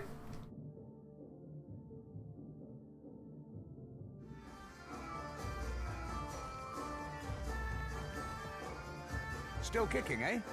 What'll it be? Hey, I cleared out that room for you. Hey, good work. Times like these, I can't afford to keep on anyone who can't pay their tab. The second word got around, I'd have every pauper in the city on my doorstep. The room's yours if you want it. And for a job well done, here's your pay. He sets a damp leather coin pouch on the counter. And I got reputation gain with Port Maje. Neat! And I recovered all that money I just spent on drugs. Totally not a crime lady. That's stealing, that's stealing. I got this.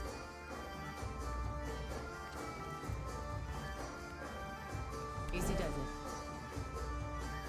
Consider.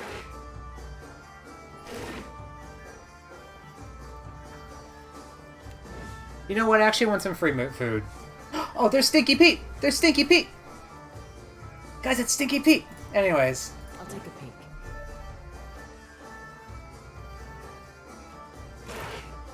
Oh.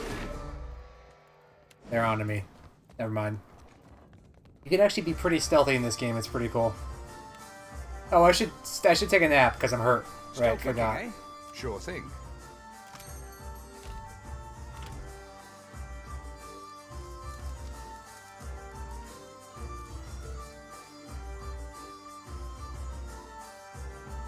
Alright. All rested up. Onwards to adventure.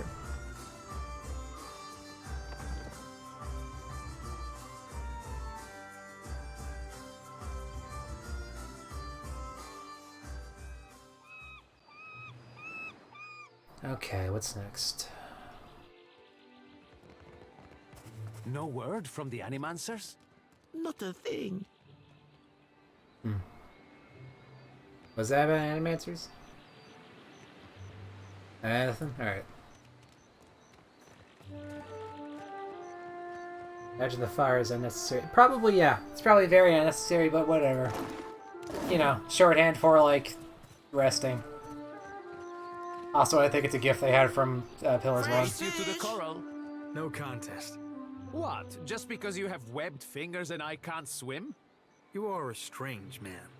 They're having a bet about who could win to the coast, and Amawa have webbed fingers because they are, you know, shark people, I think. Street drugs. Unclaimed drugs. Drugs to no one in particular that are mine to take. This crate? Who knows who it belongs to? Me, that's who. There was the Sveff in there. That's basically weed. Ado, begging your pardon for the mess, miss. We are still recovering from the storm. We have supplies here for the paying customer. Provisions for the road, perhaps? What you got? Oh, that's a helmet. Being near a killed enemy grants temporary damage reduction. Huh. That's alright. Oh, I should go get Regary. I have to go free my deckhand. Yeah, rice is a staple food. You have to supply your own food for the ship, and rice is pretty good. Like it keeps forever. It's good, nutritious, tastes fun, better than hardtack. Hardtack makes your morale go down because it's fucking awful. Oh, who's this gentleman in there? Ado, stranger. Or is it captain? You have the carriage of a captain. A noble bearing all around. The man in the cell wobbles slightly as he steps forward, fixing an eager smile and a glassy gaze upon you. Apretta, you must free me. I am a creature of the sea. I am not meant for this dark place. I will dry and wither like a landed fish. Oh, there's an option here for... Yeah, I can point out that, like, your hands are scarred, but your face isn't. Are you a monk? Ah, well, I followed the path once. I may have wandered a little. See, the strength in my hands, all the rum I can drink. To these things I devote myself. He touches his brow with mock solemnity. What did you do to end up in here? I did no one any harm. I am at the Kraken's I so often Thorol should pay me. I sample every bottle for quality. My loyalty has given him heirs. I would have paid what I owed in time, had I the coin. You walked out on a tab, Rigere. Nothing to boast of. And then you crawled up to the governor's estate, pissed on the steps, and resisted arrest. Merla, I do not remember that at all. Right on the steps? I am sorry for the last. I tell you, Savia, I cannot help my magnificent reflexes. You were being very grabby. Alright, well, at least, do you know your way around a ship, at least? Do I know ships, she asks? I know every vessel on these waters. Every one, from the galleon to the... Every one of them, madam. You have enemies? These fists will drive them into the waiting arms of the sea goddess. He clenches his fists, raising them above his head for impetus. I could use a man like you on my crew. You see how fate has brought us together? The ice-hearted guard, she has set my fine at 400 pyres. I have... none. I flounder here until the debt is paid. That's easy. First, they're going to loot the evidence chest. Cool. Then we got to talk to you. What is it I can do for you? The watch commander looks up at you after her listless greeting, and then you notice she has a dark bruise around one eye. Hey, I'm paying for the dumbass. Diverus? Well, good riddance to him. It's your coin to spend. Arasima, Captain. See you at your ship. What am I gonna do with a drunken sailor? Keeping out of trouble? A little jest. What is it? We are stretched thin. The Storm Speaker did much to help, but much of the town has flooded. Now we are awash in homeless citizens and stranded merchants, to say nothing of the cultists out there. Yeah, it sounds pretty bad. Savia glances up at Zodi, expression flat but remains silent. Now I have Ilari's people making trouble up on Gorechi Street. His little gang is looting everything they can get their hands on, and the Bozzo kicks up his heels like a prince. Something you wanted? I could go deal with that for you. Kue, I cannot say it would not be welcome, but you are only recently arrived, and not I here by choice. Why do this? Have a commander on my good terms, makes sense. I want to beat some people up. I would not wish to send a woman who is not ready for a fight, but perhaps Gorechi Street is in the western part of town. Just walk until you hit water. We don't need a bloodbath. I'm sure there's a peaceful solution to resolve this. I'd appreciate your looking for it. Fine, fine. Alright. Go solve Gorechi Street. We can do that.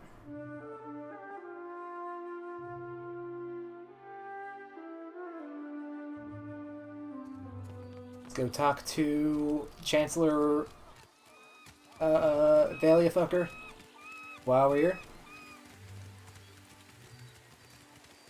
Gonna rummage through his garden real fast before we do that. Gonna steal his water, steal his bushes, steal his amber, more berries, and good.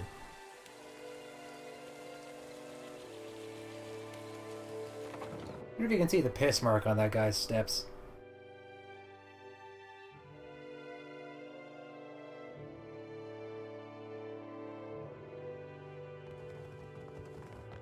Consider it done. Hey, it's clever. It's Governor Clario. Ah, yes, there you are. As governor and under the auspices of the Valiant Trading Company, please allow me to officially welcome you to Port March. He spreads his hands in a subdued flourish.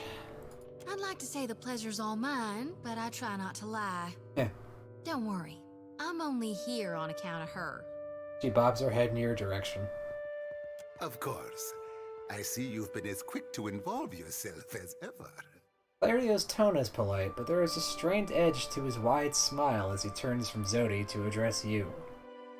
Quite the event, receiving one of the godlike in our little town. Perhaps it will take the people's minds off recent events. Apologies for that little drama outside. These are confusing times, and people often react poorly to uncertainty. Between the storm, the pirates, and the, well, certain strange events, we are all a little on edge. He spreads his hands in an apologetic gesture. Strange events, eh? A few, well, quite a few people here in Port Marge claim to have seen a giant of some kind during the storm. Clario winces. I would call it a flight of fancy, but unless something has tainted every well in the region, I do not think it can be ignored. But then, the Deadfire is a land full of such things. You must have heard the stories. Right, stories. Sea monsters, ancient tribes, a great many opportunities too. He smiles enigmatically. Now, to the matter of your ship. You're stranded, are you? It was a rough landing by all reports. Unfortunately, our own ships are in no condition to sail. We've had dealings with the pirates ourselves. They've taken their share of supply ships. The storm saw to those berthed in the harbor. All that said, I believe I may have a solution. provided you're willing to help me in turn. So I am a noble from the Deerwood, but there's no way that a noble with no holdings anymore, like no physical holdings anymore, actually has any sway over you politically. So, I get things are falling apart, you need me to save you. I would not put it just so, but let's move on. I have the guards on the lookout for pirate vessels looking to take advantage of whatever damage the storm caused. We've cannons enough to see them off, but I need every man ready to use them. There is a site of some considerable value elsewhere on the island. A value to the trading company, you understand. In point of fact, it's the very reason any of us are here. You're mining for oil or something, aren't you? You're familiar with the luminous Adra trade? Ah, it's magical. Yeah, it's magical oil. It's also quite valuable. When refined, it sells for considerable sums. The trading company has invested a lot of time and money into locating sites suitable for mining and processing. How valuable? Valuable enough to make sailing across the world seem like a sound investment. Good point. We, and I hope you understand that these matters require some discretion, have one such outpost on the other side of the island. A successful venture up until very recently. We sought to improve the refinement process. To that end, we hired some of the brightest minds in the field of animancy and brought them out here to lend their expertise. And then one evening, a storm rolls in out of nowhere, and my scouts begin to report that a giant has marched its way across the island towards my dig site. What am I to make of that? Yeah. We haven't heard from Mestre Odorisi since, nor any of his assistants, or the workers. I must know what has happened. If Odorisi, if his work is lost, then everything that we have worked for is at risk. Which is where you come in. You need a ship, I need information. See to this for me, and I'll set half the town to work. We'll patch up your ship, and you'll be free to go on your way. And if I find Odorisi? Why, take his report on the situation and remind him that he's under certain contractual obligations. And relay my deep relief at his good health, of course. Fine, if it gets me off this island. Gilad, then we are agreed. I will assign men to keep watch over your ship. You will find the dig site on the eastern side of the island. I'll mark it on your map here. You'll do it for the Watcher, but not for me? I see how it is. With a discontented sound, she crosses her arms over her chest. Yes. Why wouldn't I want a pack of Dawn Stars crawling over my Adra mine in search of their lost deity? Clario darts a quick, sour look in Zodu's direction. One more thing. If you should recover Odorisi's notes, know that they would be of great value to me. Uh-huh. The notes. Also, if you find the researcher, that's nice too, I guess. Fucking Valiant trading companies. Anyways, there's one more quest we can get while we're here.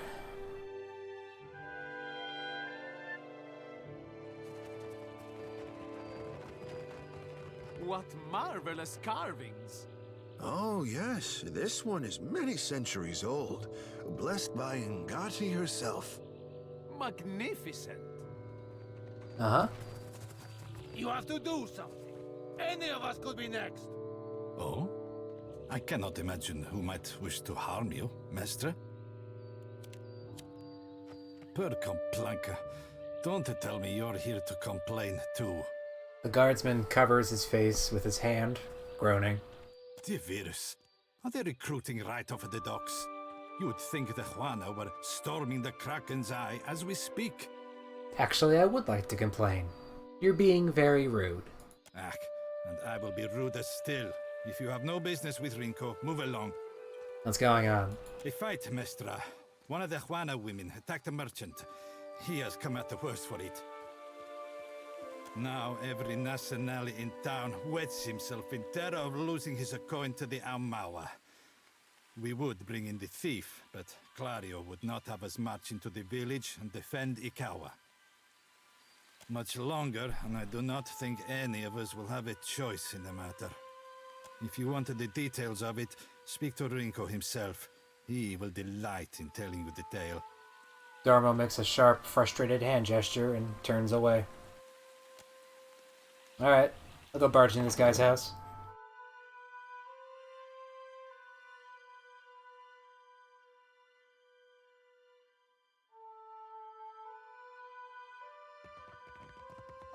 Hey, what's up? You got anything good in here, old man?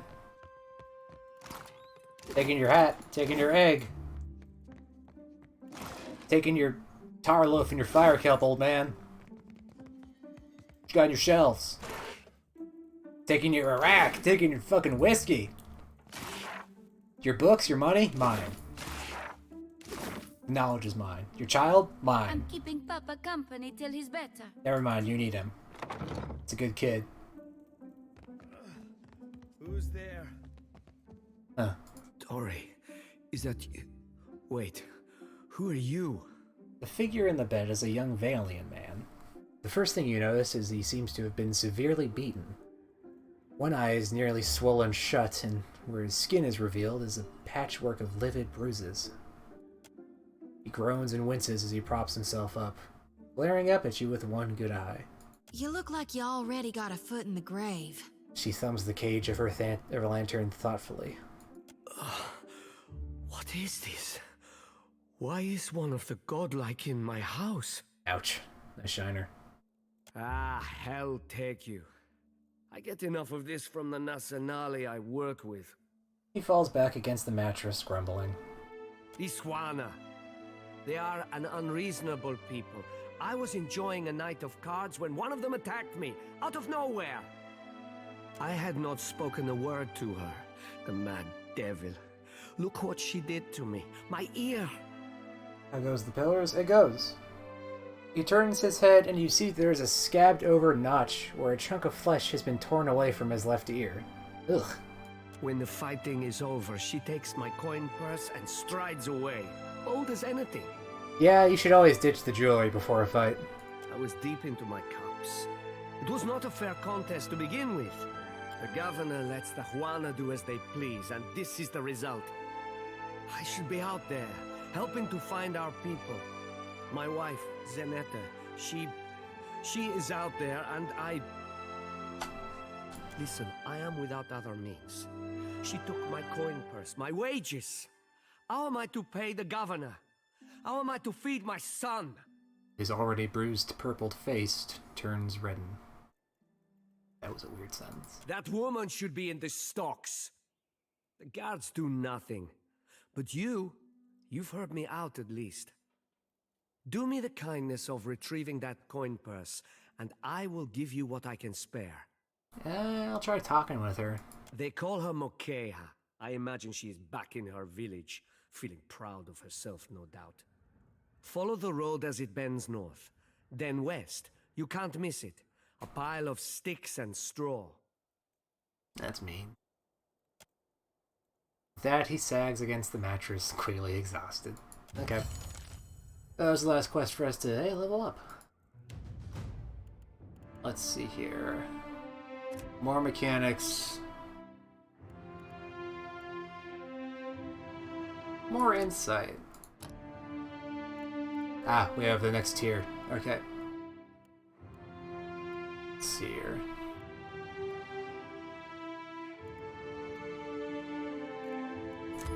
I want that.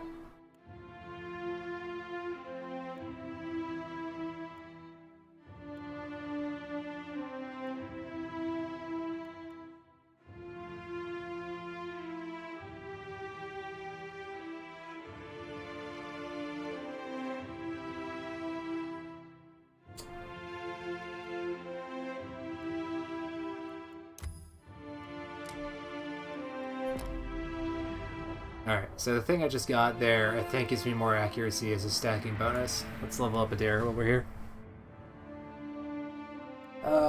Explosives. Nope, just kidding. More athletics. And survival. And into this one, because this is how you be a tank and pull people, and this one, because that gives you stances. Well, actually... No, let's give him Sword and Shield benefits first. Then I'll grab the active skill next. He's got Pro, that's good enough for now. Jailed up. Alchemy. History. Then she has her lantern acts as a shield, so I'm gonna give her weapon in shield style. I'm gonna also give her that because it just does crush damage.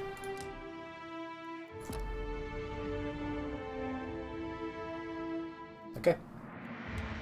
Let's venture.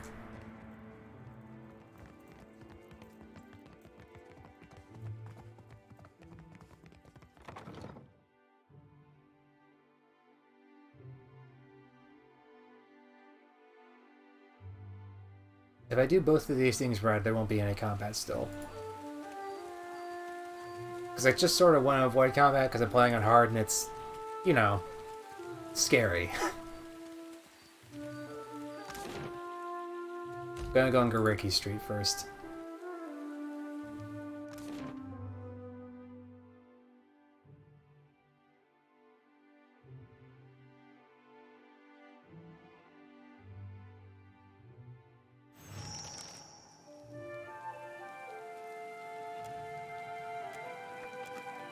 Oh, this is just, yeah, the district is flooded and we hear voices up ahead, so it's telling you to maybe think about crouching. They don't usually tell you that there's, like, they should assume that you are crouching when you start.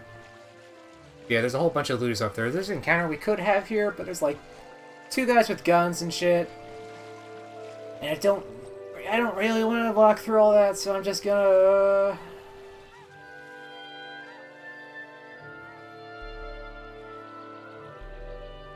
Alright. Not much cause to come out this way unless you're looking for trouble. Although you've found it. The young elf's hand drops to a pistol in his belt, palming the grip. The faintest hit of a sneer plays about his lips as he watches you unblinking. Hey, the Savia sent me. Valari snorts, his nose wrinkling. He regards you for a moment longer in expectant silence. Then he throws his head back, letting out a braying, unpleasant laugh. Merle, she must be desperate. Not so desperate as to come here, on her knees to beg for herself, but she sent you. No, there's my answer. I get my cut. There's no sense in ruining a good thing. I'm playing as a monk. Help her this once and she'll owe you a favor. A favor? Merle, I should buy her dinner, maybe. At Shortle, Alari's brows draw together. He runs a thumb along his jaw, frowning. Done. I'll do it. Bon Piaco. Can't be too bad, having a commander in your pocket. Tell Savia this isn't permanent. Second the water clears up and things are back to normal, we're through. I'll spread the word. Gorechi Street is under lawful protection now. Alright, now we just turned off the encounter down there. Let's go talk to this ghost. Nothing but endless grey mist. This is not the afterlife I was promised. Yeah, there's a lot they don't tell you. You seem to know where you are going. The soul crosses ethereal arms over her chest. Watcher, you're talking to a lost soul, aren't you? I'll just shine them the light real quick. The lantern rattles as Zodi swings it over zealously between you, siphoning in the spirit's essence.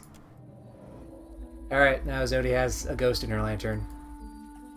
Good for her. I think that's what she wants.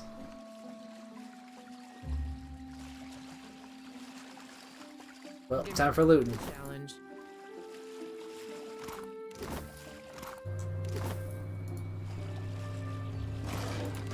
And another ghost. Something must be wrong with my vision.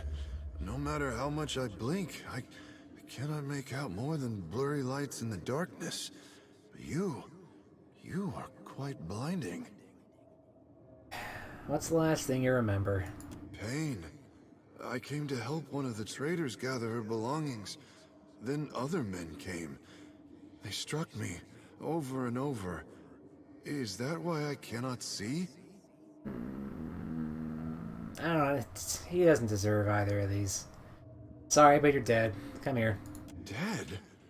Oh, but this is terrible.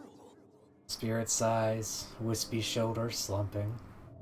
Let me ease this one's pain, Watcher. Yay, good job, Jody. Isn't this something? Oh, bucket. There's mother of pearl in this fucking well. Good thing they didn't see that.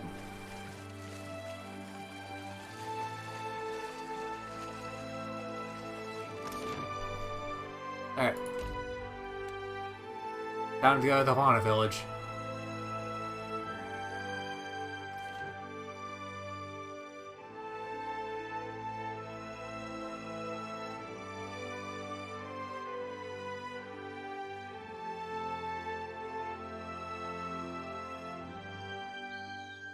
The fast motion waiting is very good.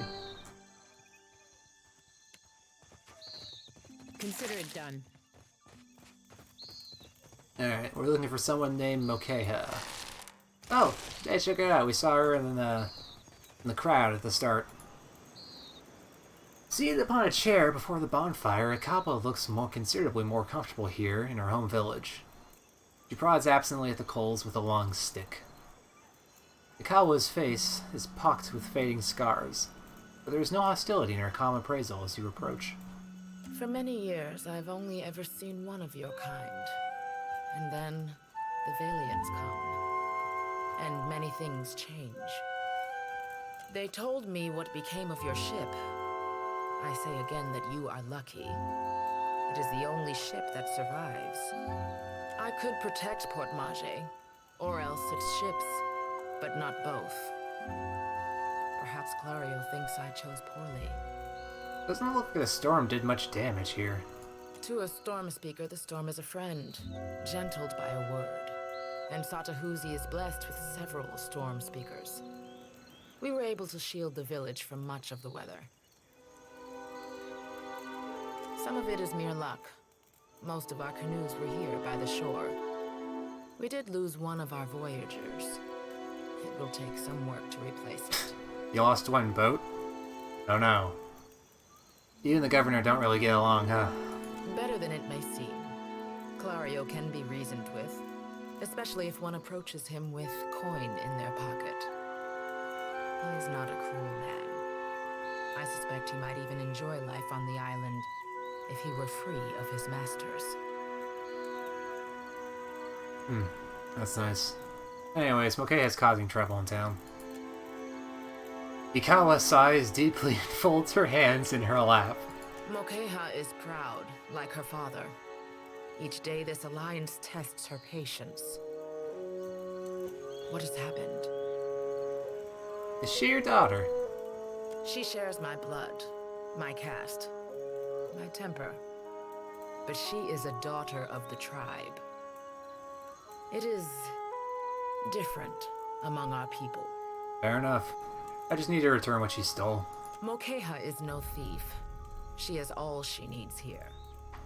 What need has she to steal? Ikawa's tone does not brook argument. The Valians must be mistaken. Speak with her. You will see. Alright, I will. Oh, speak of the devil. The Amawa woman steps sideways, angling herself towards you, and meets your gaze with an intense stare. Outsiders of every sort. This is what the Valians have brought us. Her scarred brow wrinkles, and her frown deepens into a somber grimace. Racism. You were looking for Kawa? Rinko says that you robbed him during a card game. Rinko? She scoffs in a guttural burst of sound. The Valian? You jest, Akira. I should have thrown him into the sea. He dares to call me a thief?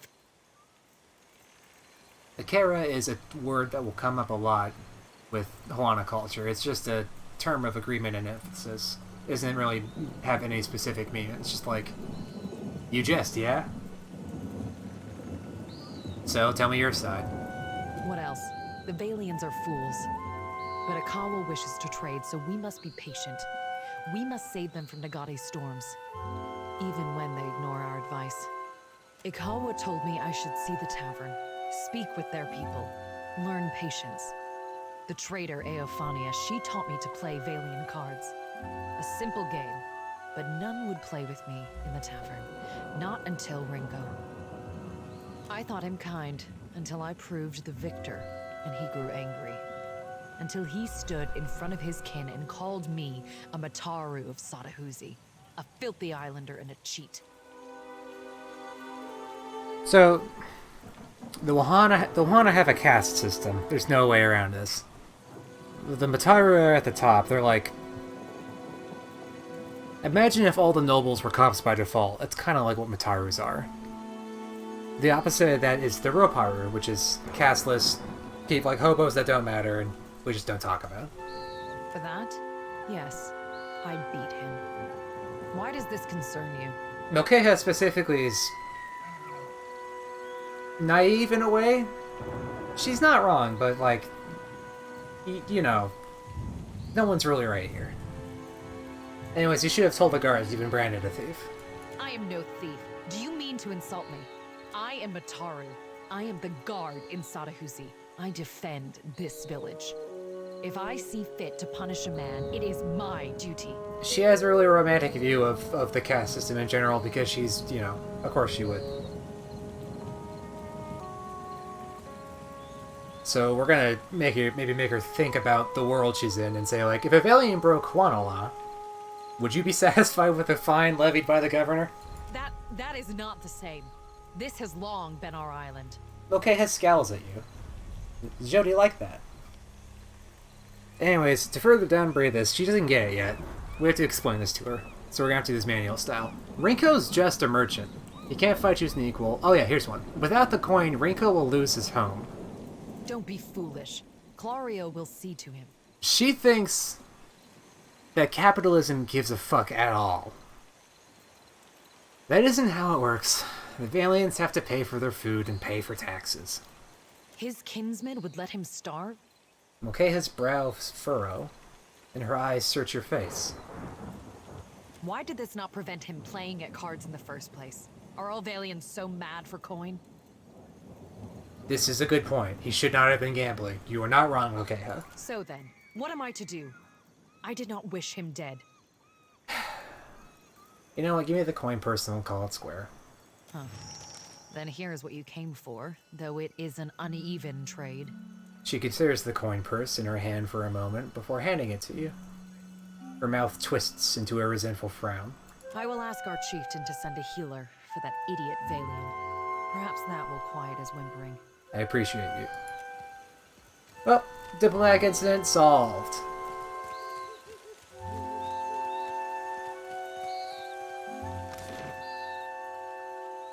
Let's go to Rinko's house. Give him his stupid alien money back.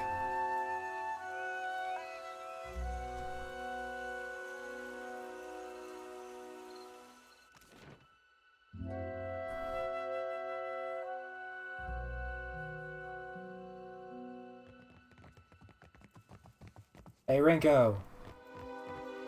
Hey Rinko. Checking your pots, Rinko. Most days I'd fire up the kettle for you or something. Sorry. I spoke to Mokeha. She claims that she won your money fairly and also you insulted her. A surprise! The brute speaks! And you have survived the conversation in one piece. Merla, perhaps my tongue was loosened by drink. What of it? Is any man who insults the savage's pride due a beating? The law is on my side. It might help if you didn't call them savages, dude. I refer only to Mokeha, that shark-faced harpy. May Andra's beasts feast upon her eyes. Rinko thrashes feebly in his bed, one fist raised defiantly. She cheated me. Are we to lose our home for the sake of Clario's alliance? No, here, she apologized and give you your stupid shitty money back. She what? Let her apologize to my face, the shark spawn. Merla. What good is an apology? Does it fix my ear? Well, you know, not gambling and getting drunk would fix your ear, actually, so maybe think about that, idiot. Enough then. I am forgiving. Oh, you're forgiving. Yeah, sure. I promised you a share of the coin. We leave it at that. You have got saved paid. my family, Aimika. I say it plain. Agrasima. His head drops back onto the pillow and he raises an arm in a weak gesture of farewell. I'm stealing from you. They'll never know it. Sure. Watch and learn.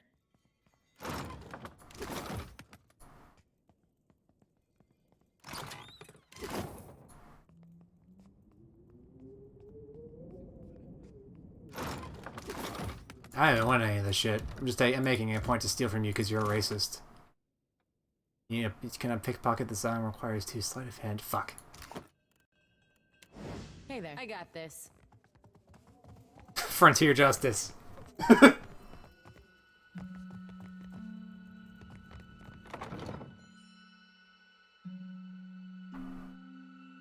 Anyways, let's go do our fucking deeds for the Valiant Trading Company and go get their shitty research notes for fucking oil, for magical oil, because that's what's happening now. Oh, wait, right?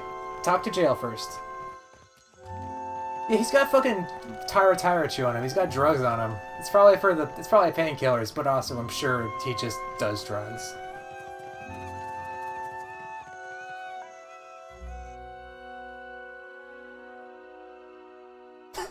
I'm gonna eat all your chew! Keeping out of trouble? A little jest. What is it? Convinced Alara to keep the watch on Gorechi Street. Perfetto. He's a little shitne, but a lazy one. He will not cause trouble if he does not have to. I think my pig just opened up the jail cell. Easier to work with a familiar face for the moment. I can deal with him later. So, we have one small part of Port Mage under control. A good start. Well, here you are, for your time. If I had 10 women like you, the whole of Port Mage would be set right within the week. Yeah, maybe. Pleasure doing business with you, cop. Just kidding, it wasn't a pleasure.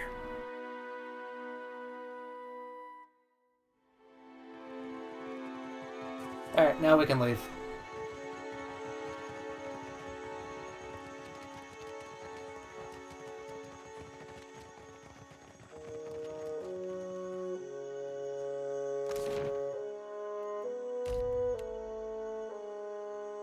Alright. To-do list. See everything on the island. Go to the oil refinery. Maybe see a giant naked man? Have breakfast. Get shit better.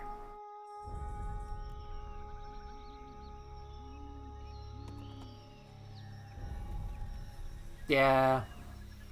Upoho Wara Woods. Alright. There's a random encounter here that I'm gonna do non-lethally. So we're on a game trail right now. We're gonna examine around it to see what's up because there's markings everywhere. And Adair's got the highest survival score, so he immediately knows that Wild Boar did this. And then he taps the fucking tree and says, "Look at this." There's a sigil been lightly carved into the wood, so faint to be almost imperceptible. You've pressed carefully into the forest, your clothes damp with the humidity and the water dripping from the trees above. Hello? Someone there? The sound approaches, and a tall Amana appears through the vegetation. Matted red hair frames his head, while boar hides drape his form. Stranger still, several wild boar attend him, their hackles up as they snort at you.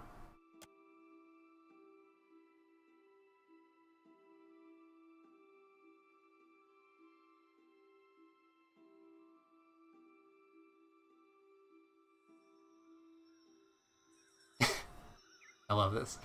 Adair perks up at the sight of the boars, alternatively imitating their grunts and chuckling. Only at length, in what appears to be a heel-dragging afterthought, does his attention at last turn to the strange man in their midst. Dirt darkens the folds of the man's skin. His lips curl over jagged teeth. He waves the stick at you. No, never talk. Just go. Leave this forest. Leave these islands. Go, return from where you've been. Isaderin is halting, the language thick in his mouth. I mean you no harm. Can't we just talk? Said as if a word never hurts a person. You go. Speak quickly then. Your words disturb this place. So about these boars of yours. What of them then?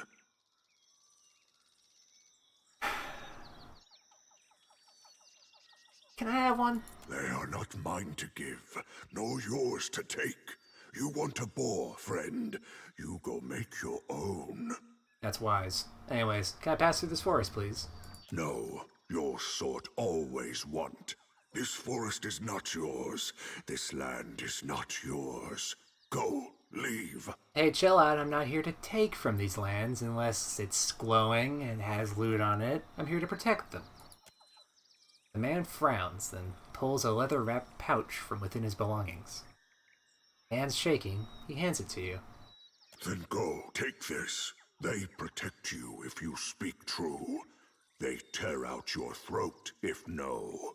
He dismisses you with a wave. So he just gave me a wise teeth necklace. This teeth is crafted from the teeth of a Immortal Sage. Some have more superstitions who want to try believe that a person's wisdom is held with a knot in the mind or the heart, but their teeth. This small fetish may hold some understanding. It makes me smarter, knows history better, knows insight. It's very good. This is a very good relic. Also, damn it, can't put a hat on me. Wait, what's this do? Whatever, you can have that. Think it suits me? Sure. You can fight that guy if you really feel like it, but his only crime is having boar friends. That's not even really a crime, is it? Whoop. Alright, time to loot. I'm here to protect these lands, not steal from them. You heard me right, folks.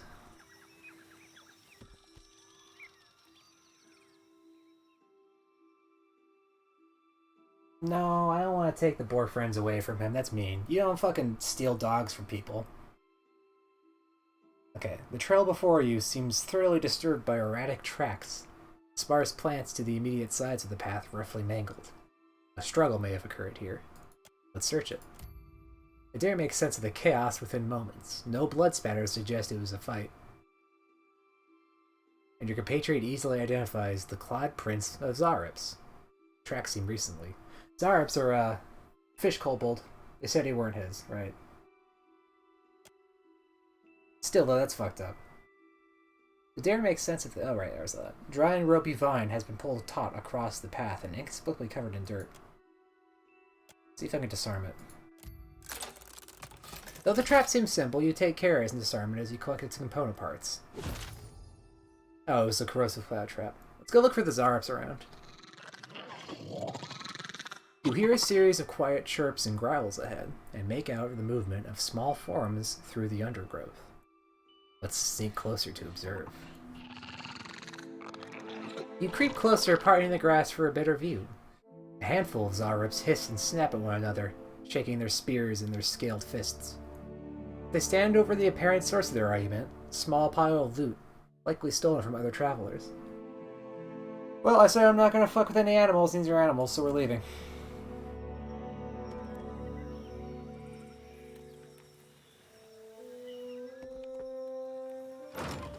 Great. Hardtack.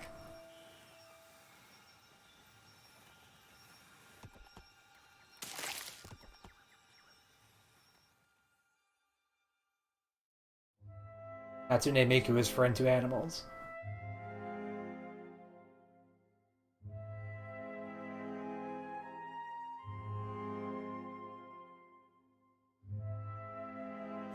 This game's soundtrack is dope.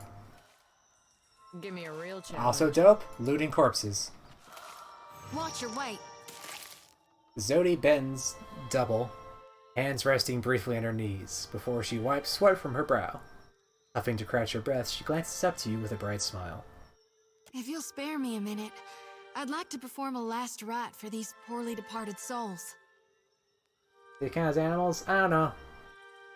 Like, that's a discussion for like, what do you count? Like, we're animals, but we're sapient. Zarps are probably sapient. I don't know. Point is, they didn't do anything wrong to me. Please, Watcher. Without my guidance, they might have a hard time finding the light. There's no souls here. What do you mean? Just look at all these corpses. She waves a hand around as if that explains everything. These people have had their souls sucked out by Aethys. Their corpses are just empty husks. That why they're so ashy? No, but it seems like they're robbing travelers. Yeah, but whatever. They probably deserve it. Exactly. Aethys caused a Beowick when he passed through. And a Beowick is a magical, So it's not just symbolism in my It's dreams. a magical hurricane that steals your soul. Oh my god, walking through storms. Didn't know he created them. While I do thank you for shielding my pride, Watcher, I figure it's better to be safe than sorry. So if you don't mind, I'll just do a call-in real quick. We don't know where those Zarabs got that loot from. It could have been anywhere. I didn't see any dead bodies. Just signs of a fight. And primitive traps that the Zarabs clearly made. They're probably crimeless, sinless. All out. Mighty kind of you. She grins happily. With 2 intense strides forward, she unsheathes her sickle and lantern, fluidly swinging each in a series of well-practiced movements. Chanting, whirling weapons slice the air. Zodi's voice lifts and falls in an invocation, a summons to any departed lingering in the area. This here's a final call for all souls. Last stop for the lost. Gather around now, I'll cut you loose and haul you into the light. An invocation to all lost souls! Swinging the lantern faster and faster, Zodi plants her thighs wide and thrusts her arms high up over her head. The lantern rattles in her grip, and the light from within flares blindingly bright. The silence of your held breath, it almost seems like a soul should sift up from within one of the corpses, quivering in the air before siphoning into the lantern's fading brilliance. No good. Well, I had to try. Her triumphant smile ebbs from her face, leaving her expression as drab as the mud smudged on her cheek. It's my honored duty to reap and shepherd departed souls during their journey to being reborn. With Aethys dead, me and the other Reapers gotta gather as many souls as we can. We'll keep him safe until Gon returns to Hell and can take him into his divine embrace. What does that mean? I'm keeping lost souls. And here. She taps the metal frame of the lantern. And that's all I care to say for now. Let's go. She nods before setting off. Okay. Anyways, the game stops fucking around up here, and this is actual combat section, so hold on a moment.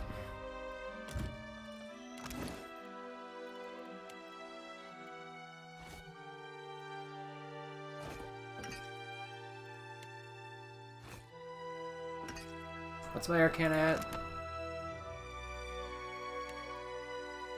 She's got a 4.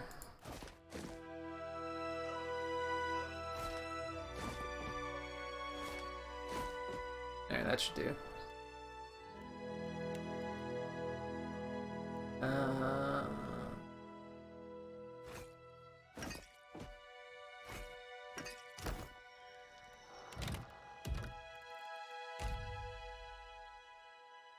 Yes, where combat started. Yeah, this is the Ingwith and Dixide is where if you find out the build you made works or not.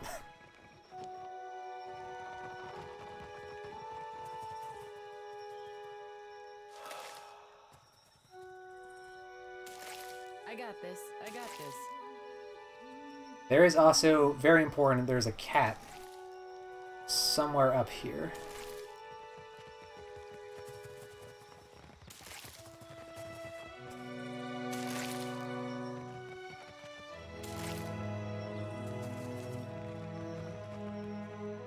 Looks like trouble. If you didn't subclass Mind Wizard to be the one that's good at like doing basic attacks, yeah, early Mind Consider Wizard's it kind of done. rough. We got Gasha. She gives us 1 perception. Cat planet, cat planet.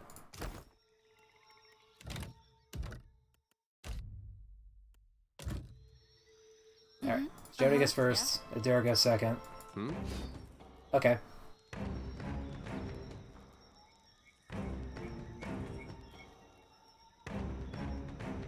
That is some good grouping you have all decided to just kind of do down there. What can I do you for?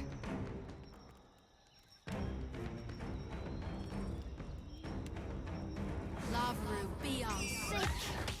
Oh, can I give Jody a pet? No, her pet thing is still... It's only Adair that gets a pet with New Game Plus. What do you need? Oh, no!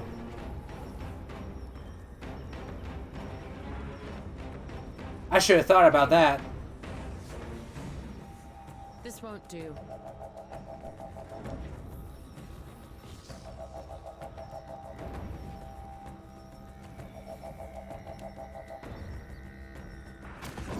Alright, I'm gonna make that boar terrified of its life. Then Adair can trundle down here. Maybe have the... Yeah! Then you crush him with God! Yeah, and then you do this, Jody!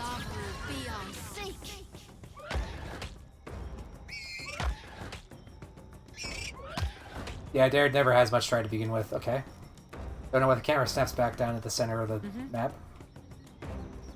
That's it, maybe go kick that boar's ass. Yeah! Zodi, go down here and flank the boar so Adair can flank it. Take a short rest. No, keep that. Just hit it. This boar needs to go away, so I'm gonna put my best man on it.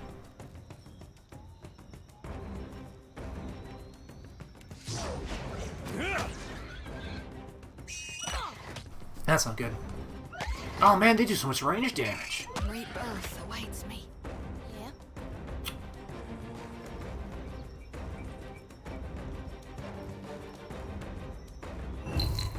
Yeah? This isn't how I usually work. Absolutely. Alright, I made a choke point by accident. I was hoping I could have Hatsune Miku start kicking that boar's ass. Stop beating up Zodi. Adair, go take a hit.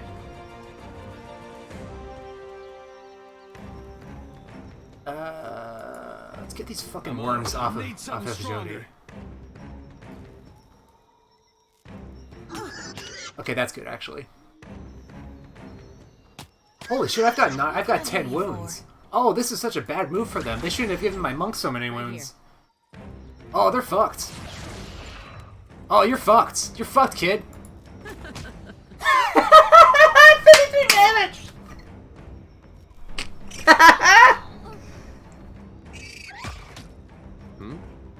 Alright,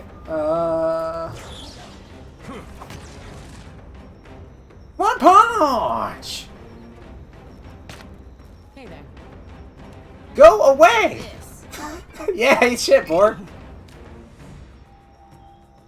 Okay, once Zodi gets to go, I can turn off the big boar with this. Like that. Hey. Then make Adair powerful. Get that flanking. May I be a candle in the night. Hey there. Then Miku can kick the shit out of that fucking worm. Oh, I didn't kill that boar. Yeah? Need something stronger. No, you don't. You killed it, dude. What can I do you for? What can I do you for? Lavru, be on seek. Sure.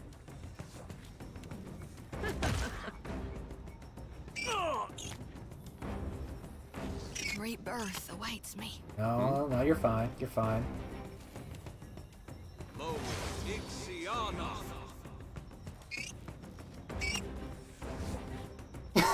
It's Pirate Day for Adair. Yeah! Are any of you bloodied? No, let's get you bloodied.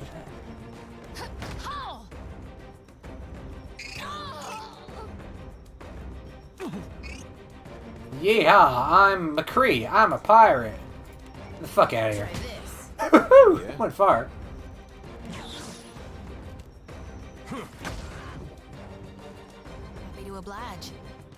Yeah, I'm a pirate, is probably what he's thinking. Yeah. He's a simple man. He works hard, he plays hard. When it comes to anime, Adair... Oh my god, I just... Yo! Adair, here you go, buddy! I just punched that fucking bat into sword range. That was a good fight.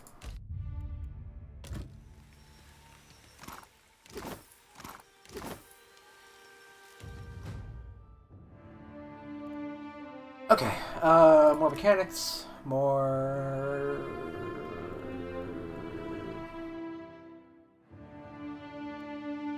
Do I want to do lying? No, I'm not going to do lying. I am going to be the smartest motherfucker in town, though. Diplomacy doesn't matter. Okay, what we got? 2 weapon training, weapon and shield style, long stride. That lets me run faster when my move turn.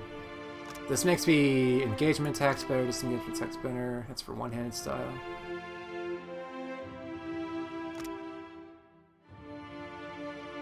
This is cleansing hostile directs. This is... Oh, this gives me wounds. Okay, I think actually what I want is just to be able to run faster. So I can get my monk to better situations faster. Someone should probably have some sort of diplomacy, and I can't see it being a dare. It's probably going to be Aloth.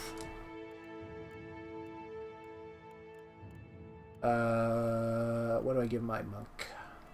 I got two-handed. This does slash and crush, so I'll probably want something with pierce.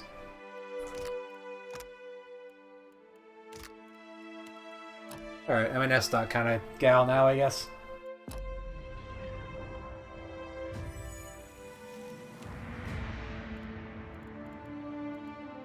Athletics and survival. Into the fray. I like Warhammers because they give him crush and pierce, and he starts the game with sabers, which is very good for slashing, so it gives him everything. At some point I'm going to want to give him large shields, but I should give him more picks first. And Jody levels up too. Arcana, because scrolls are good. And religion.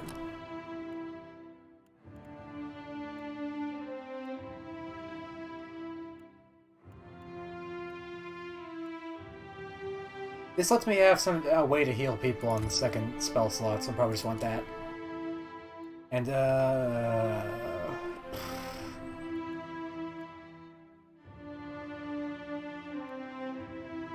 what is that, slashing damage?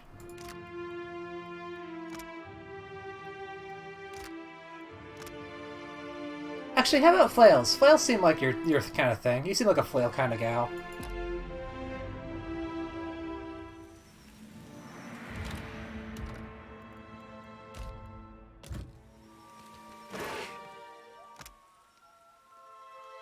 Okay, so Odorisi is the person in charge of the refinery, and he apparently figured out how to make Adra manufacturing better than it is now, so that's why the Valiant Trading Company wants us here. It's not because they care about their workers, they just want their corporation secrets to stay secret. Yeah, that sucks, but they'll fix our boat if we do that for them, so...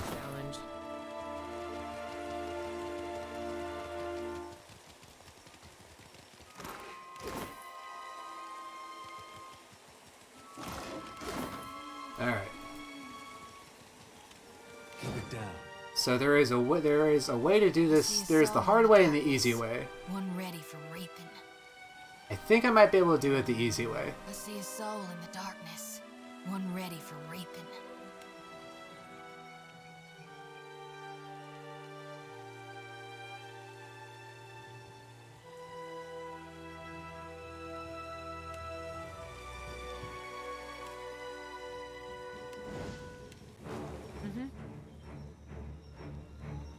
Can we secretly work to undermine capitalism? Oh, don't worry, I have a plan. I've already got a plan. Step 1. Get this fucking panther out of the picture. Step 1, get this fucking panther out of the picture. Yeah. Step 2,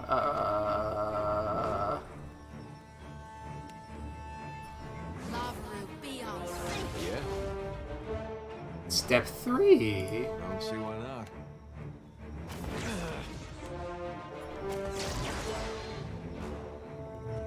Hey.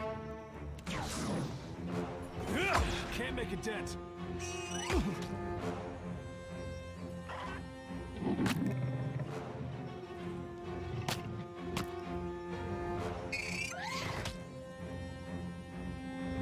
Okay, everyone did target Adair by default.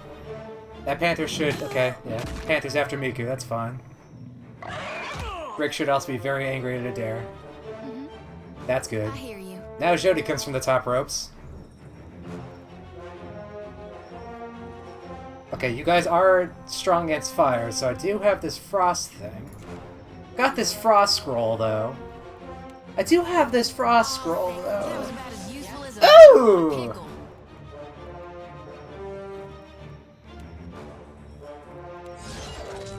Try this. Get the fuck out of here, Panther. Oh, Adair, don't die. I need some help here.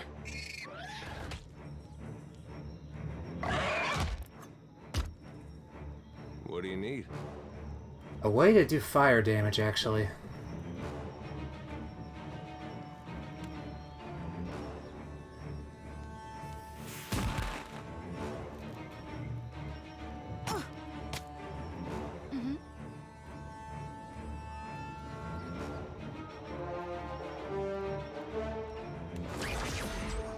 Yeah?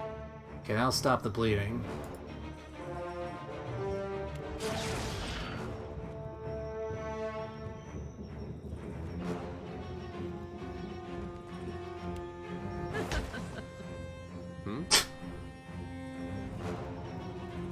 Does this thing break?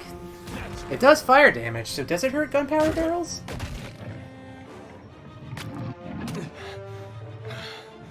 Oh wait, no, hold on. Jody's got scrolls. I could just use Fan of Flames. Yeah, scrolls are very, very, very, very good in turn-based mode. They're also good in the base game because they take way less. They have way shorter casting time, but it doesn't. That's not the feedback on that isn't clear. That's a good thing about Pillars 2 in general is that the feedback is way clearer in a turn-based mode.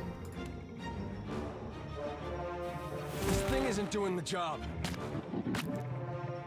Okay, that looked like a bad idea, but I do have a plan.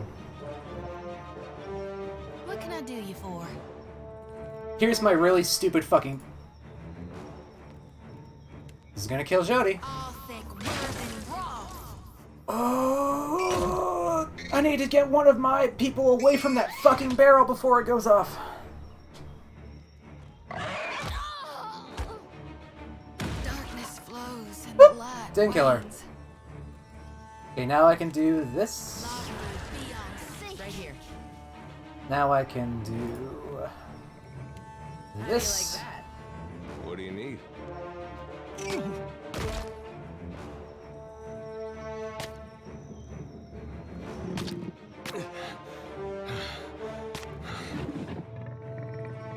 I won't go out so easily. That's not good. Happy to oblige.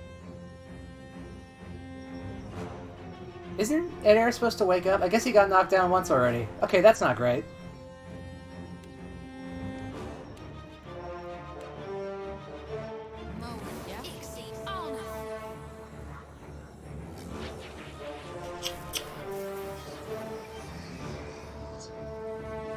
Ah, this isn't good.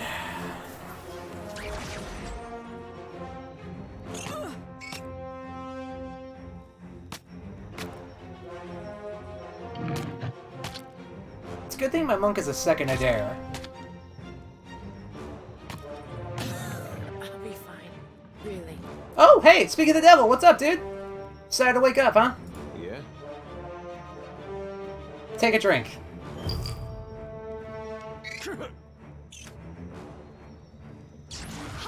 Right here.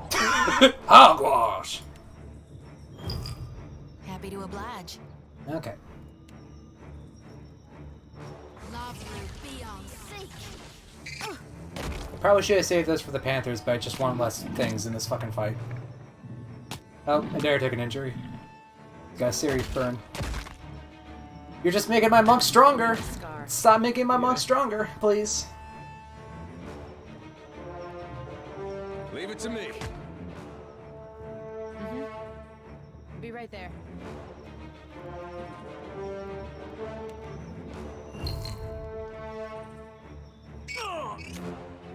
What can I do you for?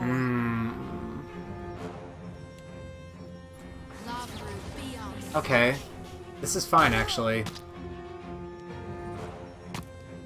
Stop eating my monk!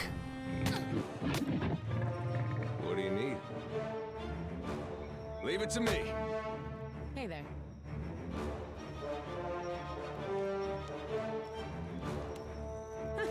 Hope that doesn't kill me. Probably won't. Happy to oblige.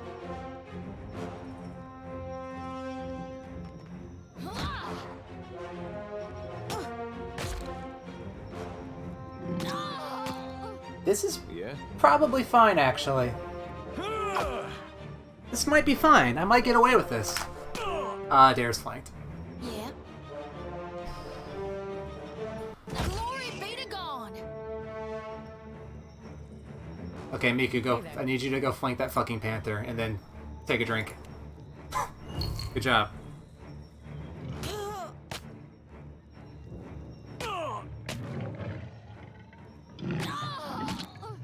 Hey.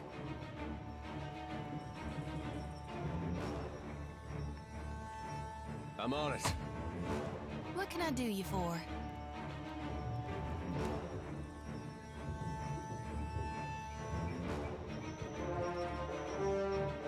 Oh, there's no need for that. Worth it. Totally worth it. You a lesson. Darkness flows and the light wanes. Go kill Shuddy! Oh, thank God. Ah, damn it. Ah, piss. Ah, heck. Leave it to me. Hey there. Did you see the fucking lock that panther has on me? How do you like that? Yeah?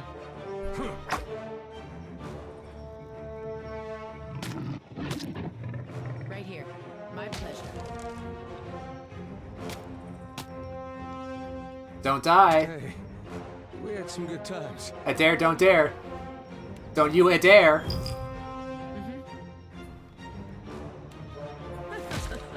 Not my best moment.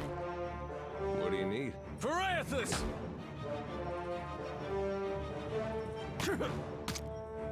Yeah? Just in case.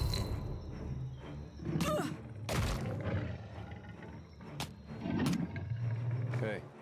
I hope nobody saw that. Come on! Of course.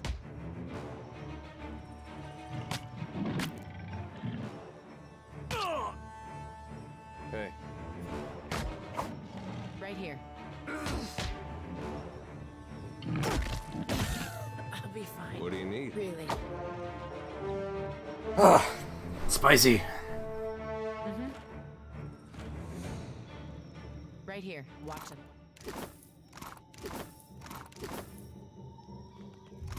Alright, good news. This monk I made works.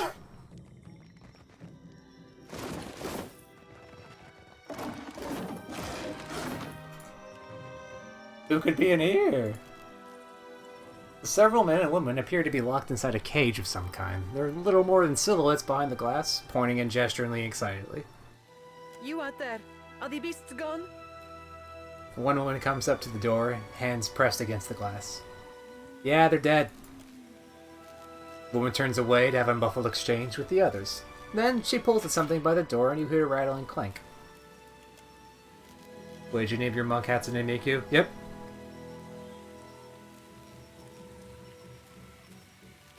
Perfetto! We are saved! A young-ish man with bright eyes and a twitching smile claps his hands in joy as he steps out of the cage. The woman next to him, however, remains sober. Me and the Watcher? We're always happy to help. She beams at you, eyes filled with pride. Governor Clario must have sent you to rescue us, no? But you do not look like one of his guards. She rises onto the balls of her feet and peers behind you as if searching for someone else. She looks to be only midway into her 30s, though in the serious set of her mouth makes her seem older. Actually, Clary sent me here to find Odorisi, or his notes. An older woman hawks an impressive gob of phlegm onto the ground and kicks a clump of dirt over it. I told you the governor does not care about us. This is all about profit. For him, the rest of the Valian. Caloste! She silences the others with a sharp look. She turns back to you with a resigned breath. You are here, and that is what matters. So, where's Odorisi? The Animancers look at one another. He is still in the ruins, we think. I should probably go look. Most of the ruins are that way, through the door next to the ramp. She points to a dark entrance in the eastern wall of the arena. If you are going below, you should take Engfert with you. She turns and motions to someone to the front of the group. Hey, he looks just like... Adair cuts himself off for reasons not yet apparent. His jaw hangs slack. A sharp-featured elf comes to the fore. As your eyes meet, he gives you a knowing nod. He's earned a few new scars, but you recognize Aloth Corfiser all the same. Engfert knows a great many spells. At first, he even cast fire to chase away the panthers. Until the flames nearly caught one of the tents. You're making a really great case for Engfirth. Outside of this cage, his skills would be a boon. I do not expect the ruins will be any safer. Many of our people remained behind, which has surely attracted more wildlife. It would be prudent to take help, as long as Engfirth is willing to go. She looks quickly to Aloth. He nods. I would be happy to assist. He holds your gaze with wide, expectant eyes. Yeah, okay, he can come. He gives you a quick smile. Be careful, I'm Miko. She gives Aloth's hand a quick squeeze before backing away. I shall try. Aloth nods at her before leading you a short distance away. Thank you for your discretion. I'm certain you have many questions, but I fear they must wait until we're off this island. He casts a regretful glance back at Vanessa and the Animancers. Yeah, fine, we'll talk later. Indeed. Here's our wizard. Him named Aloth. Hey there. What's Zodi want to talk about? Weight in my lantern now. Almost feel like I can hear the soul when I jostle it around. With every soul, my lantern's getting heavier and heavier in my hand. You have any nightmares, Zodi? I did, recently with you. That's strange. You were walking the depths of the ocean, but you didn't drown. And in your hand, you gripped the key to Aora's end. I've seen stars wreathing a statue's brow, and souls flowing like tears over gleaming Audra. And then my god headed into the heart of the storm, where he could find the darkness. Tell me what's on your mind? Nothing. Let's go. You need me, I'll be 2 whoops and a holler away. You're a real whiplash. You know that, Zodi? I got this. Anyways, go on.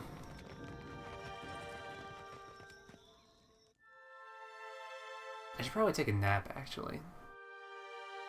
Yeah, I'm gonna take a nap.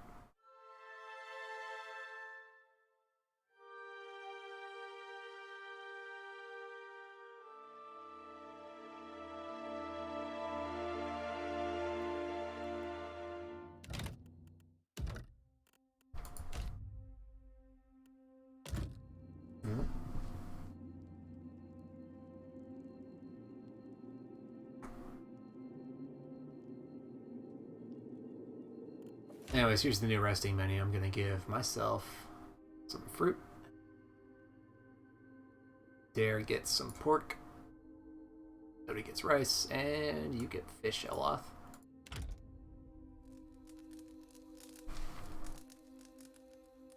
Don't ask how we're camping outside underground. Oh yeah, there's a trinket we can get that gives us access to a thing. Oh, fools. They were unprepared for this. Yep, gonna steal their money now.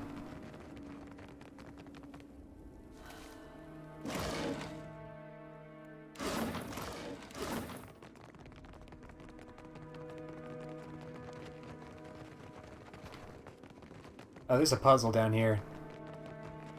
I got this. I got this.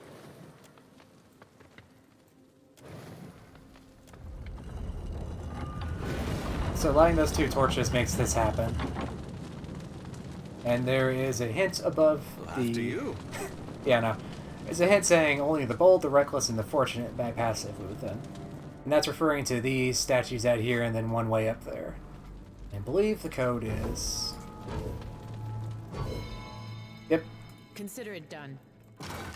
That gives us a unique sword and some jade. We got trouble, folks. Oh, shit. Hey, Aloth.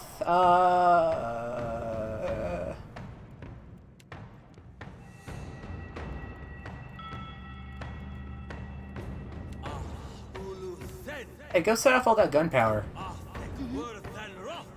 Hey, everybody, go tie them so they don't get too far away from all the gunpowder. That's a fucking crystal...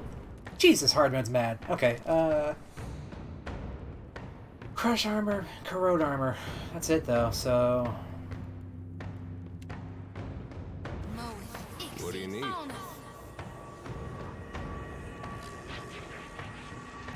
May I be a candle in the night.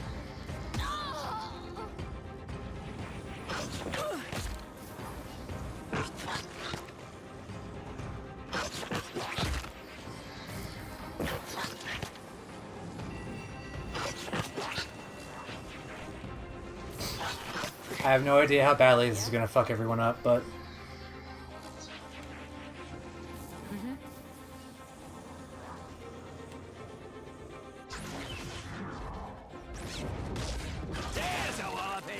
Okay. Yes, the barrels are now actively sparking. That's something. Might as well set the other one off while I'm here. Yeah. Let's reap this whirlwind. Yeah? I think you killed 1, 2, 3, 4. You killed 4 people, Aloth.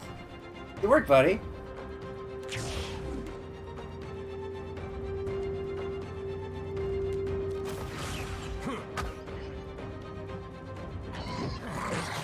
What the fuck is that? Come on now. You guys should really get away from that barrel, just saying. Hey there. Or you could just... I don't know. Try this. Nice. Yes? These uns are in for a walloping. Show them how it's done.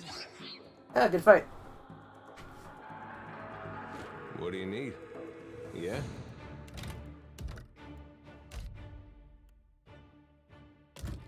Watch and learn.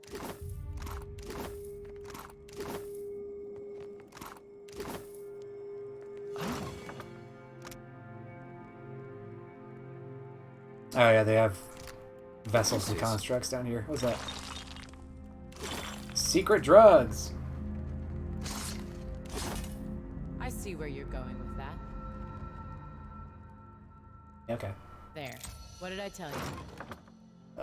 Daggers. Cool. Hey. Uh-huh. Dim in the lantern. I see a soul in the darkness. One ready for reaping. Aye? Okay, well, what's the clusterfuck I just made? Sporling worm, will-o-wisp. Sporling will-o-wisp.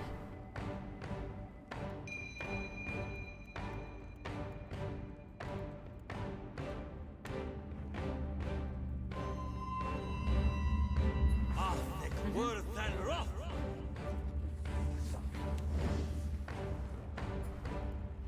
wonder if I can knock that thing into the path of the rolling flame.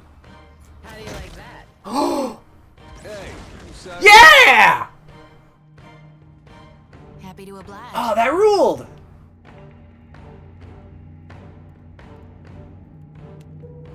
Lavaru, be on sync.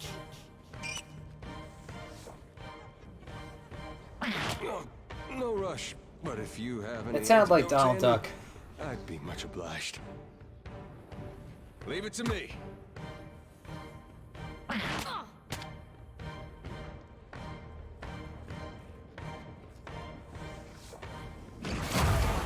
That sounds good. That dog won't hurt. Happy to oblige. Lava will be on sync. Go finish off that will-o-wisp real quick. Or, failing that, knock closer to Zodi. No rush, but if you have any antidotes handy, yeah, I'd be much obliged. I got myself a farmer, and myself an Irishman wizard, I think. I don't know what he's supposed to be exactly. I like Aloth. Let's make it prom, whatever. Nope, hold on. How may I help? I shall deal with this one. What can I do you for? Say your prayers. Try this. What do you need?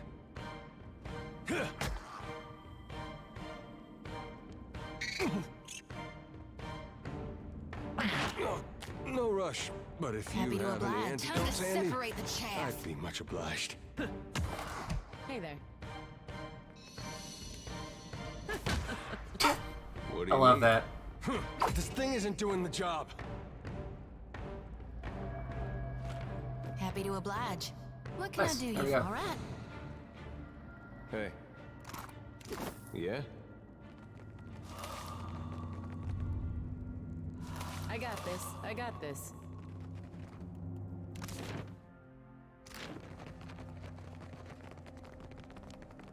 Should save real quick. I'll see what I can find. We're not alone. Yeah? How do you like that? Aye? Yeah. Everyone pile up on the ephemeral nerd. Threshed. Hey.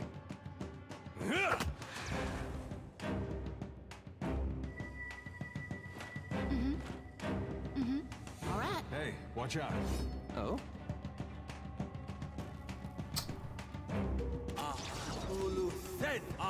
Yeah.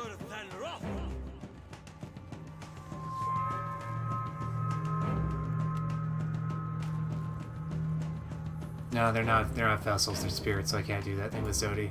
I'll just shoot a laser at them. Whatever. Yeah, Adair's gonna have to captain. He got promoted. Until I find a helmet that I can't not put him on with, he's probably gonna be the captain. Oh, speak of the devil, actually.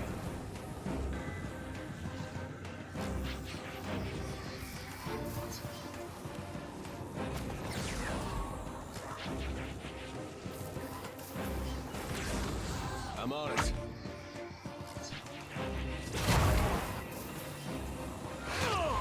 Hey there.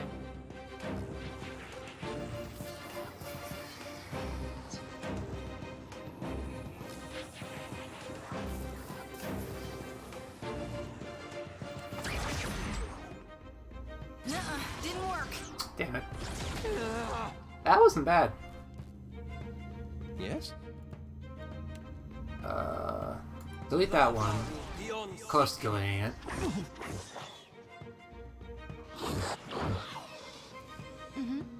I've returned to ice cream. Welcome to ice cream!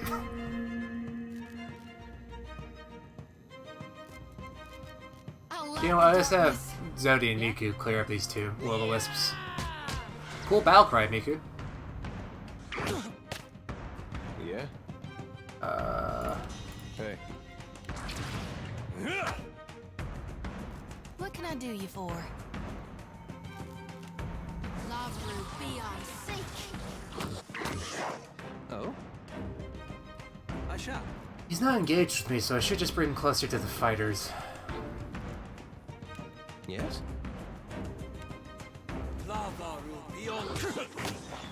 Right here.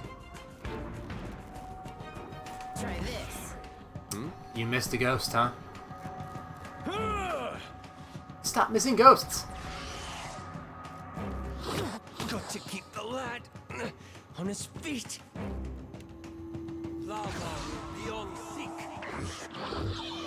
Happy to oblige. Hey there. Show him how it's done. Okay, now I can delete the thing. Zodi has a skill. It's called Blessed Harvest. When something is bloodied or near death, it does an extraordinary amount of damage and basically usually deletes them. Yes? That's why Zodi's so good. Aye. Indeed.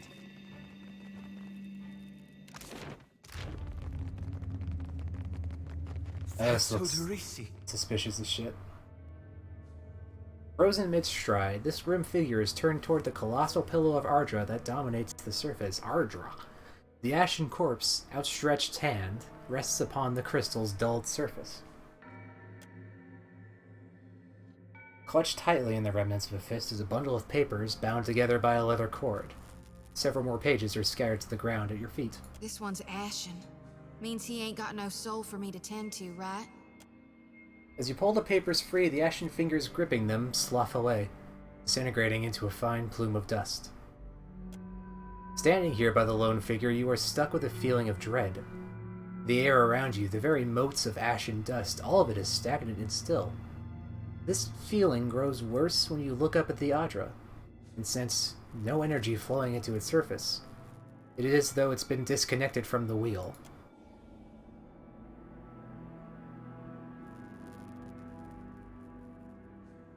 You place your hand against the pillar of luminous Ardra. A dim, warm light emanates from the surface, but it feels cool to the touch. Pinpricks dance along your fingers, uncomfortable but not painful. A woman's voice, scratchy, distant, and halting, echoes in your mind. Find your soul in him. Jeez, okay, Bareth. You concentrate, peering into the Ardra's energy as you would peer into a soul.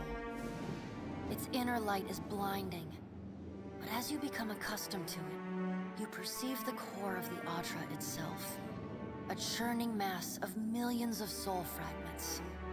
With a jolt, the energy reaches out to you. The Angwithan ruin fragments around you, breaking into incoherent shapes and dissolving to dust, falling into an infinite well of dark gray vapor. Even the ground itself disintegrates into nothingness. All that remains is the murky expanse of the in-between.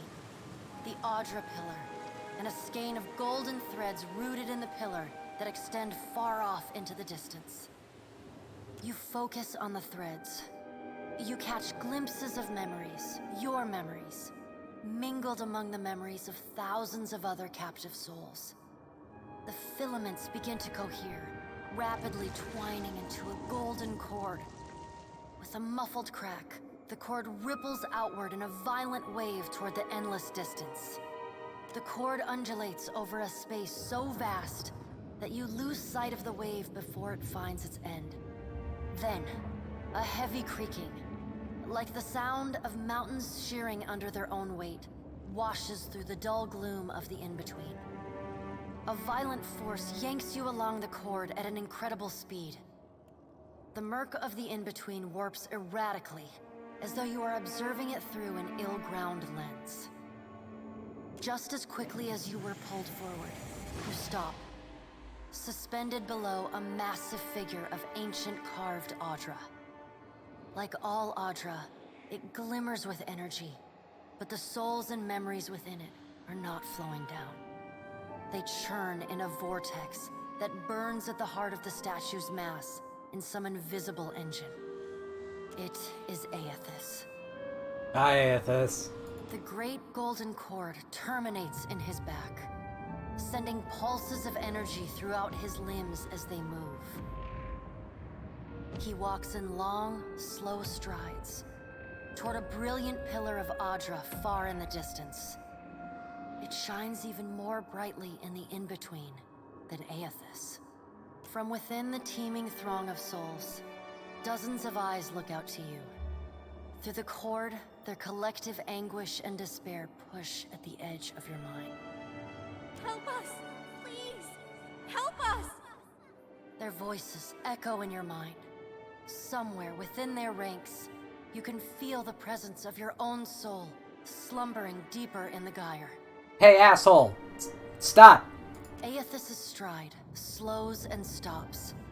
His head slowly pivots until its great burning eyes are cast back along the cord.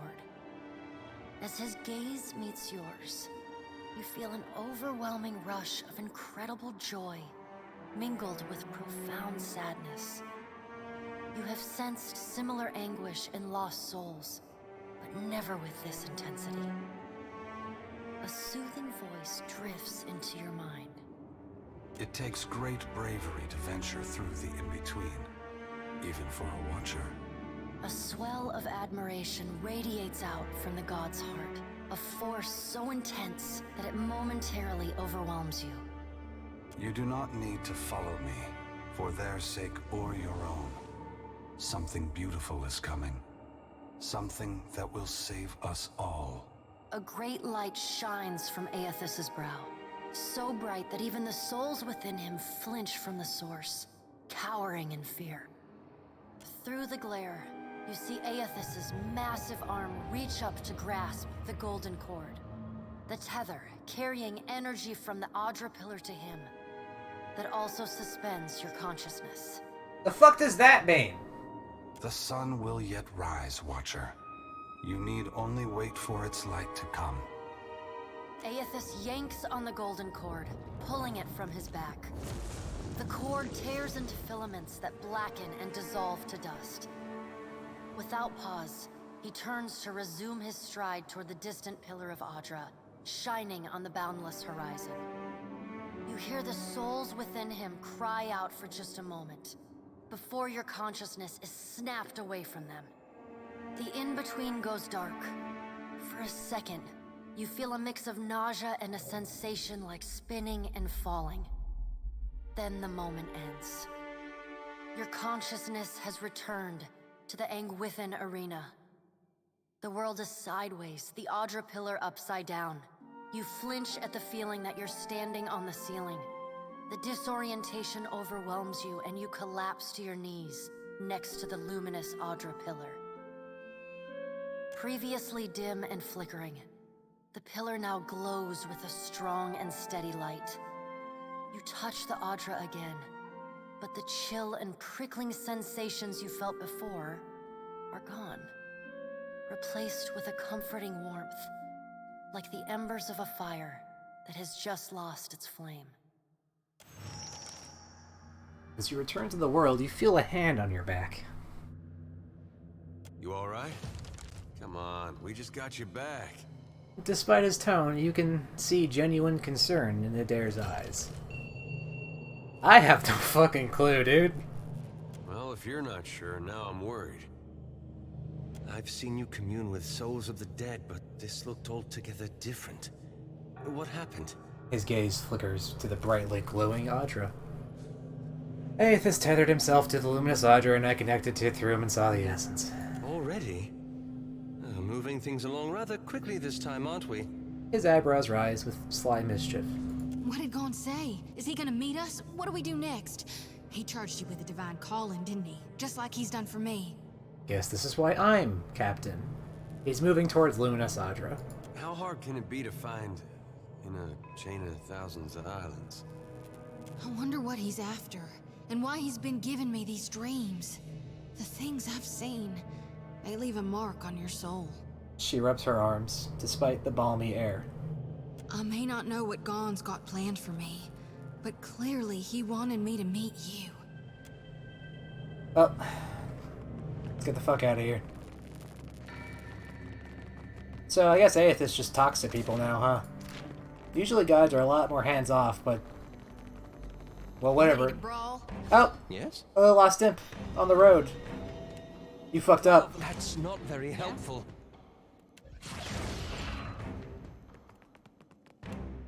How do you like that? Yeah? I love monk in fast forward motion, it's so fun. Let's reap this whirlwind!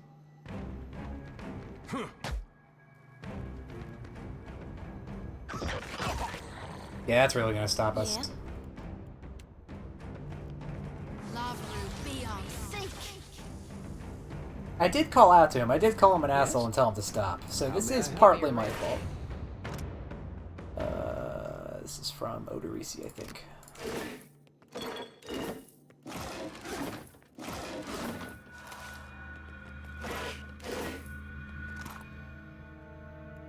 Indeed. I think that's everything in this dungeon. At least I'm pretty sure.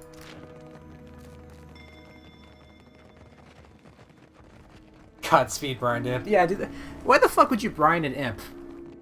Because that definitely means they shove an imp in a jar for a couple of days. Or, like, effectively that's what happened to them. Where's out? Where's egress? Have I been over there yet? At least it wasn't so... Can you even brine anyone in a Scalding Peppy? I'm pretty sure that would just slough off all your skin.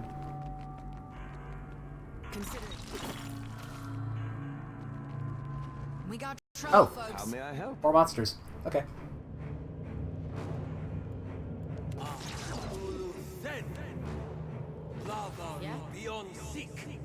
Oh, these were immune to fire. Good. I shouldn't. I'm glad I didn't try to do that. Absolutely. Yeah. And these are vessels, so that means that can happen to them.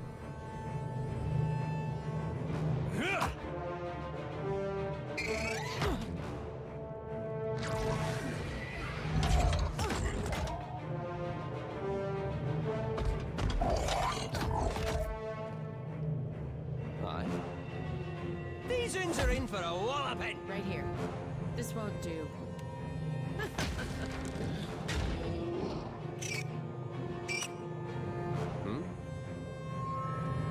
What if you dehydrated the imp first and it... No, we're not having this fucking discussion. Why are you all so... Why are you all marinating in sin, huh? Why are you all brining yourselves in sin? That's my question.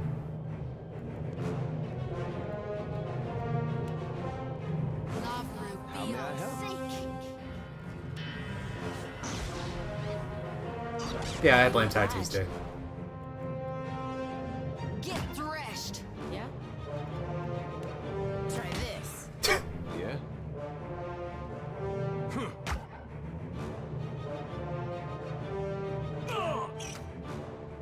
Yeah, I know. Just dehydrate Big Mac. I can't believe he's doing that still. Like, that's fucked up. Well, I can't believe he's doing it. I'm just... You know, I'm just fucking... These uns are in for a walloping. Right here. I'm just disappointed. You can you can dehydrate a Big Mac. Hey.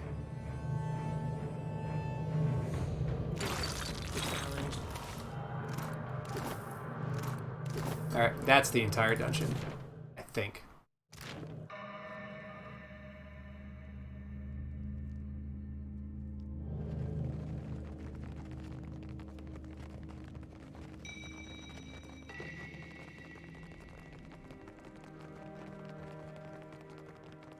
You know, actually, I hear in the far distant future that there's MREs with Scalding Peppy MREs.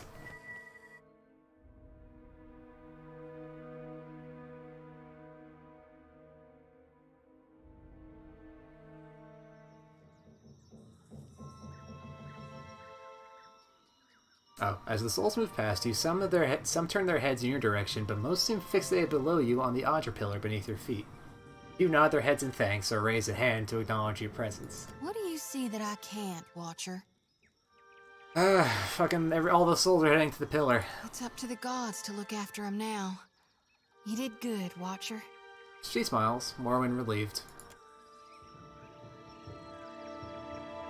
A small group of souls has started to cluster around you.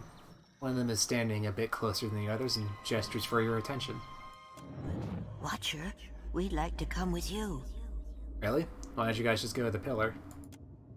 We would, and we appreciate that you showed us the way, but what if the Audra goes dark again before we reach the beyond?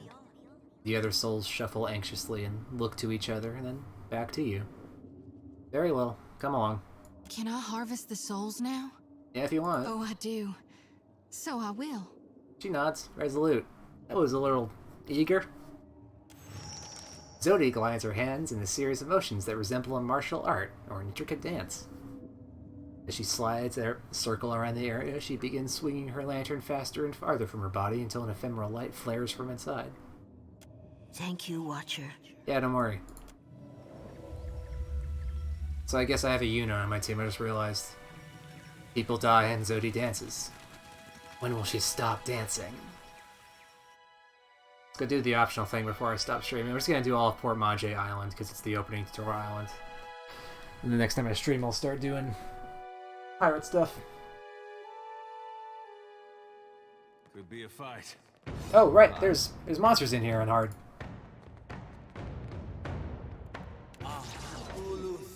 So the reason I start this is because it gives me concentration. So if anyone tries to do an interrupt move on Aloth while I'm casting, it won't waste the spell. Because otherwise that will waste the spell.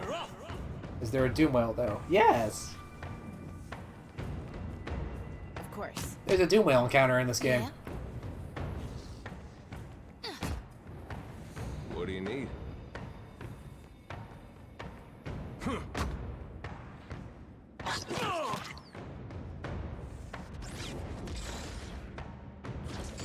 Ooh, rebound.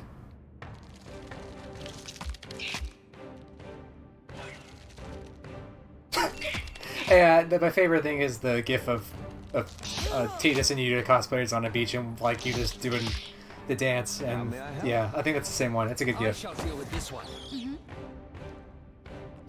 When will she stop dancing? Yeah?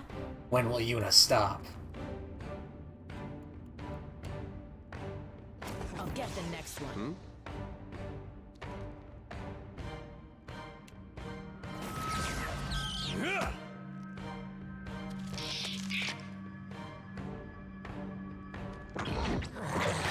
You cheeky fucker. Hey there. Hatsumiku's gonna get you. Happy to oblige. Love will be on sync. Yes? Yeah? Tidus has died. It's a prone beetle, Adair. Oh? Ah. Love will be on 121 damage on a graze. Yeah?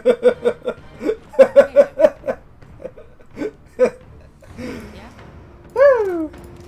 This calls for a subtle dare. What did I do?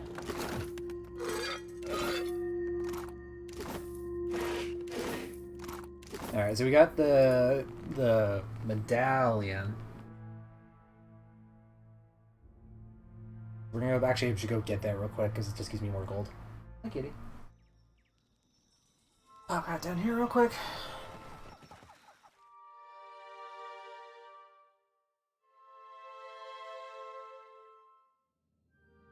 Watch and learn.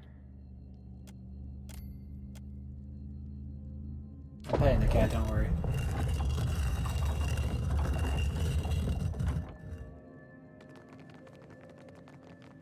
Hey, check it out. This is where the architect of this fucking site buried himself. He had a little Spencer Mansion tomb. It's got 2 fucking Adrabon in it. Which is a very important craft. These are all very important crafting ingredients. Okay, now we can leave. There is an optional part of the tomb we can do. I got this. I got this. I might as well do it.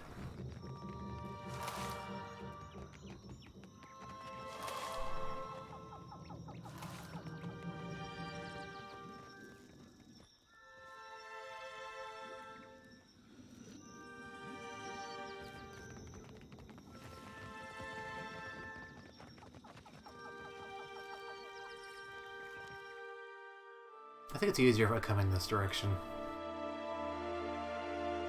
Well, easier. There's more traps here, but whatever. I should have the perception What to do you see suppose that them. belly thing is? Watch and learn. It's got the most perception.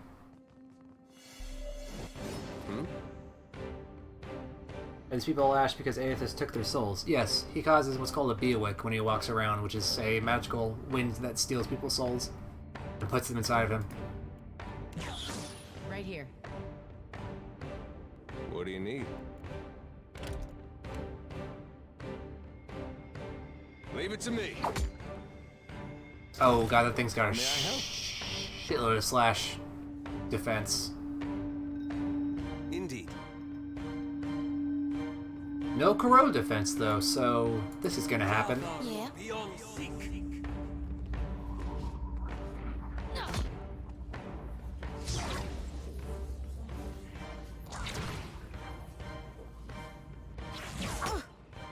Hey there.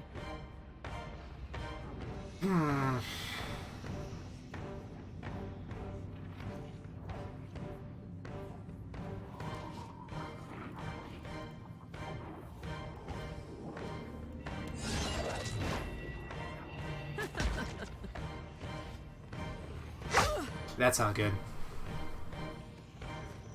Wait, no, this is good. Yeah, because the wizard can't hit us with directional spells because he's one step... Oh, okay, well, that problem's being fixed. Anyways, Zodi's up next, and she has the... These are vessels, I think, so I should be able to just kind of nuke... They do not have any fire defense. Goody. Okay, yeah, now they have a damage over time, so I won. My pleasure.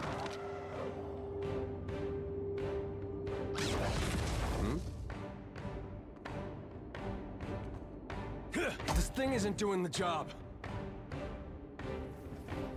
Yes? What are you casting? Chill Fog? Can I interrupt that?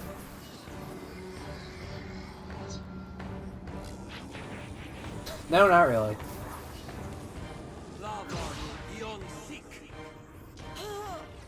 Is Zodi able to do what your bell does? Yes, and she can do it forever because I've already used up all... I only had 3 uses ever of the bell. And I used up all of them. Because it's basically an early game weapon. Absolutely.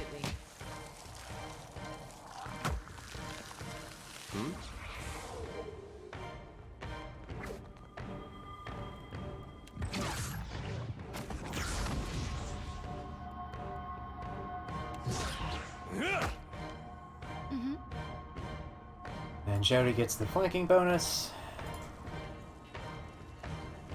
That was about as useful I as a should have bump just on used a Blessed pickle. Harvest. Oh?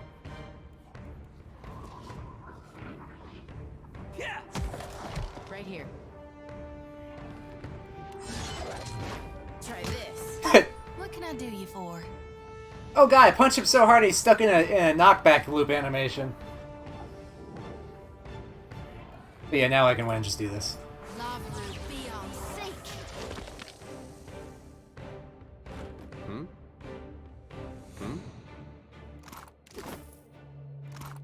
Don't see why not. That looks like something. Ooh, I almost... Everyone step back. Well, that could have gone better. Oops. A quick rest would help if you don't mind. Yeah, once we're out.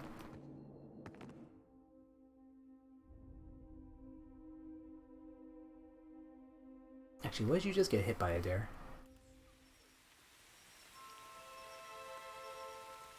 That just makes us all softer. Whatever. I can live with that for an encounter, because I think there's one left down there.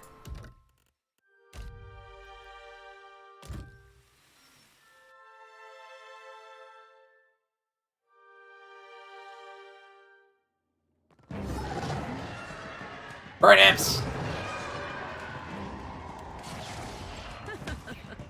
How may I help? Yeah.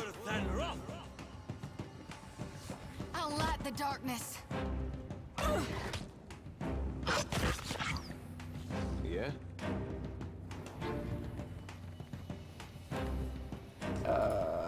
You know what, Adair, just end your turn. That's not very helpful. I disagree. That did something. Orimps! Olympus. Yeah? Go get him. Here we go. Aye? Yeah. This isn't how I usually work. How do you like that?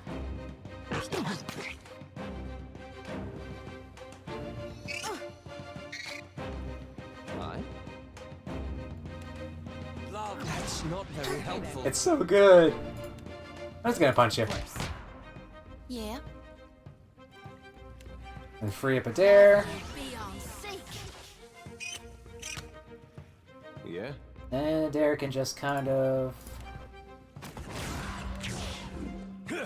Can't make a dent. Yeah, How may I help? usually the way the AI fucks up is they don't all hyper-focus on one person, and then I start, my bike bullshit engine starts up. Dying Tara under Tara, that's disgusting. I shall.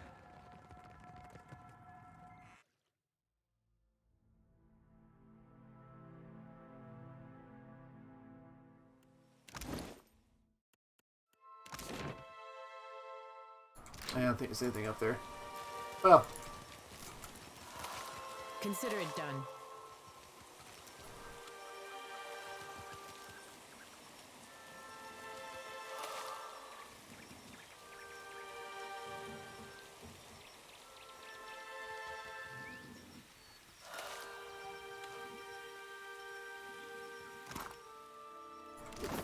Okay, I think that's everything.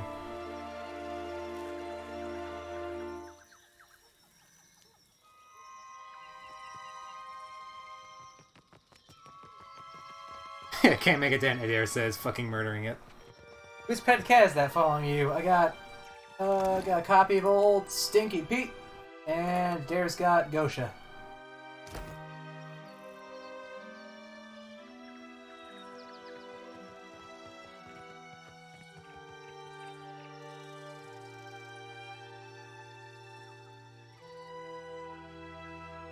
Two pet kitties. It's a two-kitty kind of day.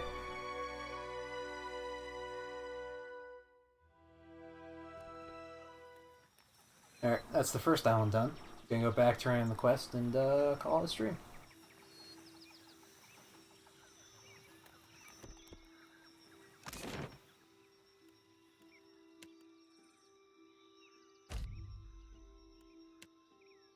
Stinky Pete is incredibly a good name for a cat. Oh yeah, the cats, they're running around, they'll never get hurt, they do nothing to harm you, and they only ever help you. It's a good pet system. Some of them even talk to you. And Clario did your fucking blood work. What can I do for you? At last, Belfetto, tell me please, what has happened? How much have we lost? I must know. So, Odorisi's dead, and most of your scientists. I see. And the work? Odorisi's notes? Was there nothing of his research? Research? What research? Of course. Nothing. Nothing to show for years of investment and planning. Damn it! Clarios turns away to snarl his recrimination towards the floor, fist clenched at the side of his bed. You say this is all the work of the Titan, of Aothis, and you still insist on looking for him? He destroyed your ship, killed my people. Would it not make more sense to sail to the far side of the world and away from all this? It's the god of light, dude. You are too trusting in your superstition. Believe in what you have seen and felt. The death of every man and woman at that dig site. Yeah, well, he's drinking souls from the pillars. Merla. He will ravage every outpost in the Deadfire. That Adra is why we are here. Why everyone is here, in truth. The Valiant Trading Company, the Royal Deadfire Company, countless mercenaries. You'll want to go to Neketaka. Queen Onekaza II rules there at the Kahanga Palace. Anyone seeking to do business in the Deadfire Archipelago must negotiate with her first. The Queen knows every Adra vein of worth in the Deadfire. I'm certain she can help you.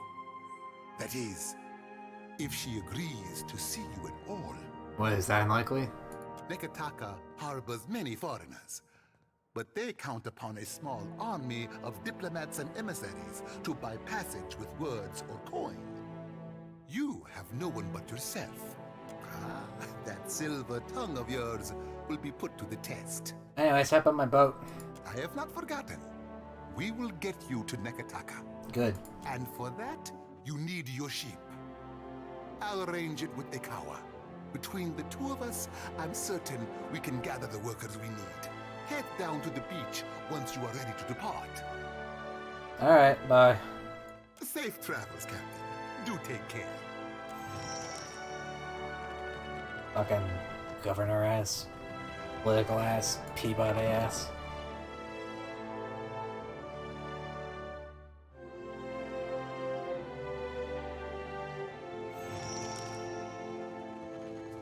Anyways, let's get some supplies before we leave. We have supplies here for the paying customer. I am the paying customer. What are the odds? Let's see here.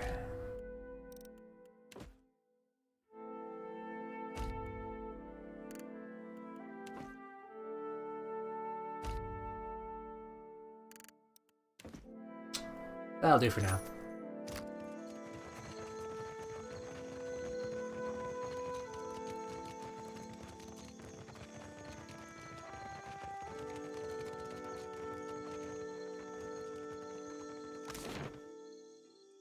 Why'd you even lie to him anyways? So, Audra Pillars are the thing that we use to reincarnate. Like, that's how souls get to the reincarnation machine. We don't really want to mine that for energy, do we? That seems dangerously short-sighted, and there's no way to stop the capitalism beast from doing it, so we should just undermine it, you know, on the down low.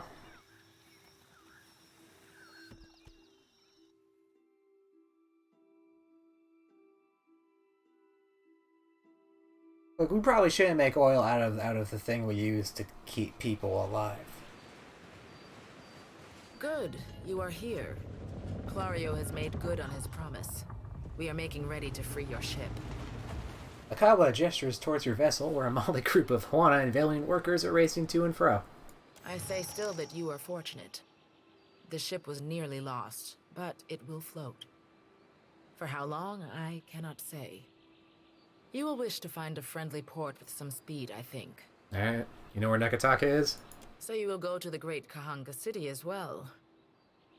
You must sail north for some time, and then a little east. Take care, Nekataka, outsider. It will close its jaws around you, and you will never notice. That's true. Come, we will see your Defiant out to sea.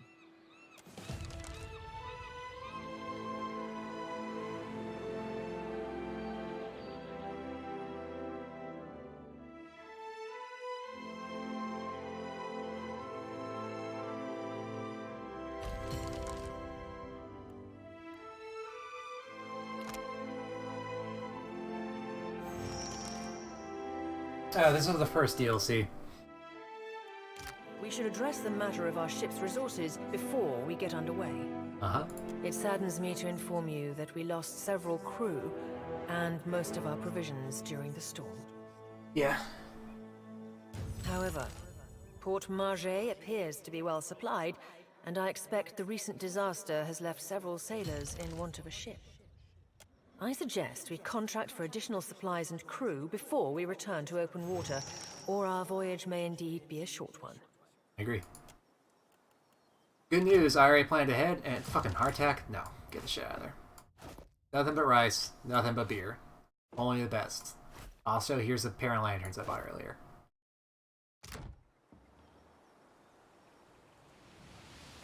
Damn it.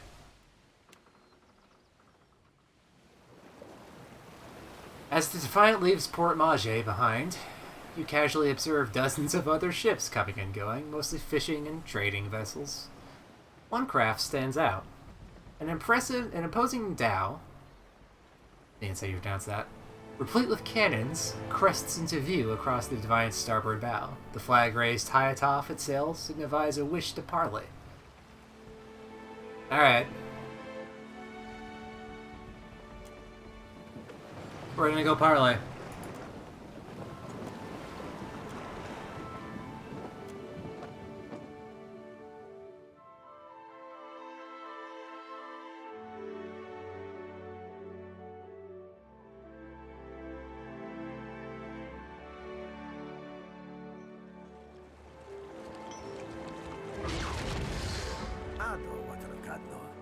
On behalf of the Principe San Patrina, I must request we meet in parley. The broad-shouldered captain up-tilts his chin in greeting. When he smiles, his left cheek divots a shallow dimple. Okay. Echoes. It has been some time since I last asked another's permission. I have heard some marvelous tales regarding your ventures in the Deerwood. In fact, you are the first dragon slayer I have ever met, outside of a grave. I have canonically killed 3 dragons. Some fools would seek to make a fortune by pilfering from one such as you. He's done his research. Might as well hear him out. Under the captain's word, you hear a faint but insistent buzzing. It blooms, overwhelming Ferrante's voice, drowning out all else around you. No one else seems to notice. A vision. Thunder cracks between your ears, and you glimpse a different sunshot sea behind your eyes. I'm going to try and fight it. You shudder your mind, reinforcing your inner self, rejecting the invading spirit. Oh, I actually passed that check. I've never passed that check before. That's... that guy's a cipher, and he just tried to... I think he accidentally tried to force us to see something. I believe you have met such a fool. Captain Benweth of the Drake. Ah, yes, the Drake. I remember that. Gelarde. Then that should make this easy. I am keen to show my rascal of a compatriot some much-needed humility. I thought perhaps you may care to as well. Ferrantes, do my job for me, friend. Hope you don't die in the effort. The rogue words flit through your thoughts like darters. Not quite your own, but not entirely unlike your own either. Okay. I mean, if he's part of your organization, shouldn't you take responsibility? Benweth is no captain of mine, Aimika. It is not beneath my flag his Drake sails.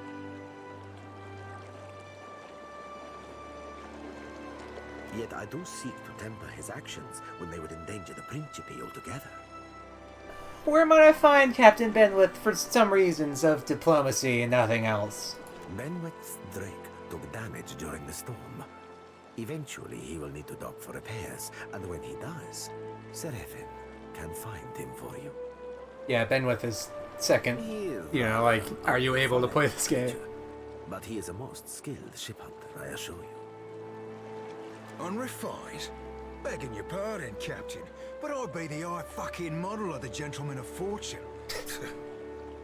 As for Benweth, that sucker of squid tits be as predictable as the tide. I'd wager all my furriest bits that he'd set sail for Deadlight. That would be felicitous indeed, as I believe the traitor Remaro hides there as well. I quite enjoy killing 2 men with a single bullet. Same? Wouldn't have even thought of it if you hadn't brought it up, sir. You feel a surge of anger that's not your own. Seraphin spins towards you and bows again. Now, I ain't hardly in any hurry to leave the fine company of the gentlemen of leisure, but the captain be right about me finding your mark. Adding to that, you sail into Fort Deadlight not knowing your innies from your outies. You might very well find the locals cannon fucking your boat to sodden splinters. He grins broadly. Why are you giving me your best ship hunter? What venture does not require an investment to be prosperous? The Seraphin is an allowance, which I expect you will return in one payment or another. Alright, fine. Oh, you won't be regretting this, Watcher. At least so long as you keep us heavy in grog and light on the onions. Oh god, is that Liam O'Brien? Them dirty shit Fuck! apples ain't never He's got a agreed with range. me, and I'll be suspecting they never will. He's not sleeping near my berth, I promise you that much. I sail now for Dunwich, my own safe port. I will await you there, should you be successful in schooling our wayward captain. Alright, so he could be a cipher, or he could be a barbarian, or a witch. He's just a cipher.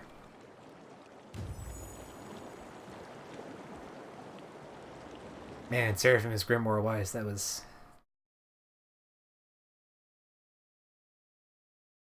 strange. I don't see that one coming.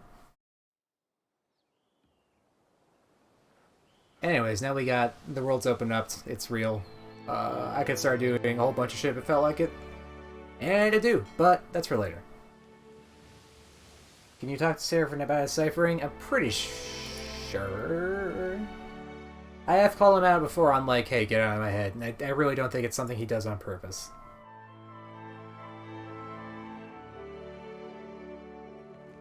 This be important, lass, so listen close. Whatever you be owing a watcher, you don't owe your life. You ever be wanting to leave, you just pack right up and ship out. Why would I want to leave? I like it here. Just saying, lass. She don't own you. You're right, I don't Nobody own her. does. That's my daughter, please. Yeah.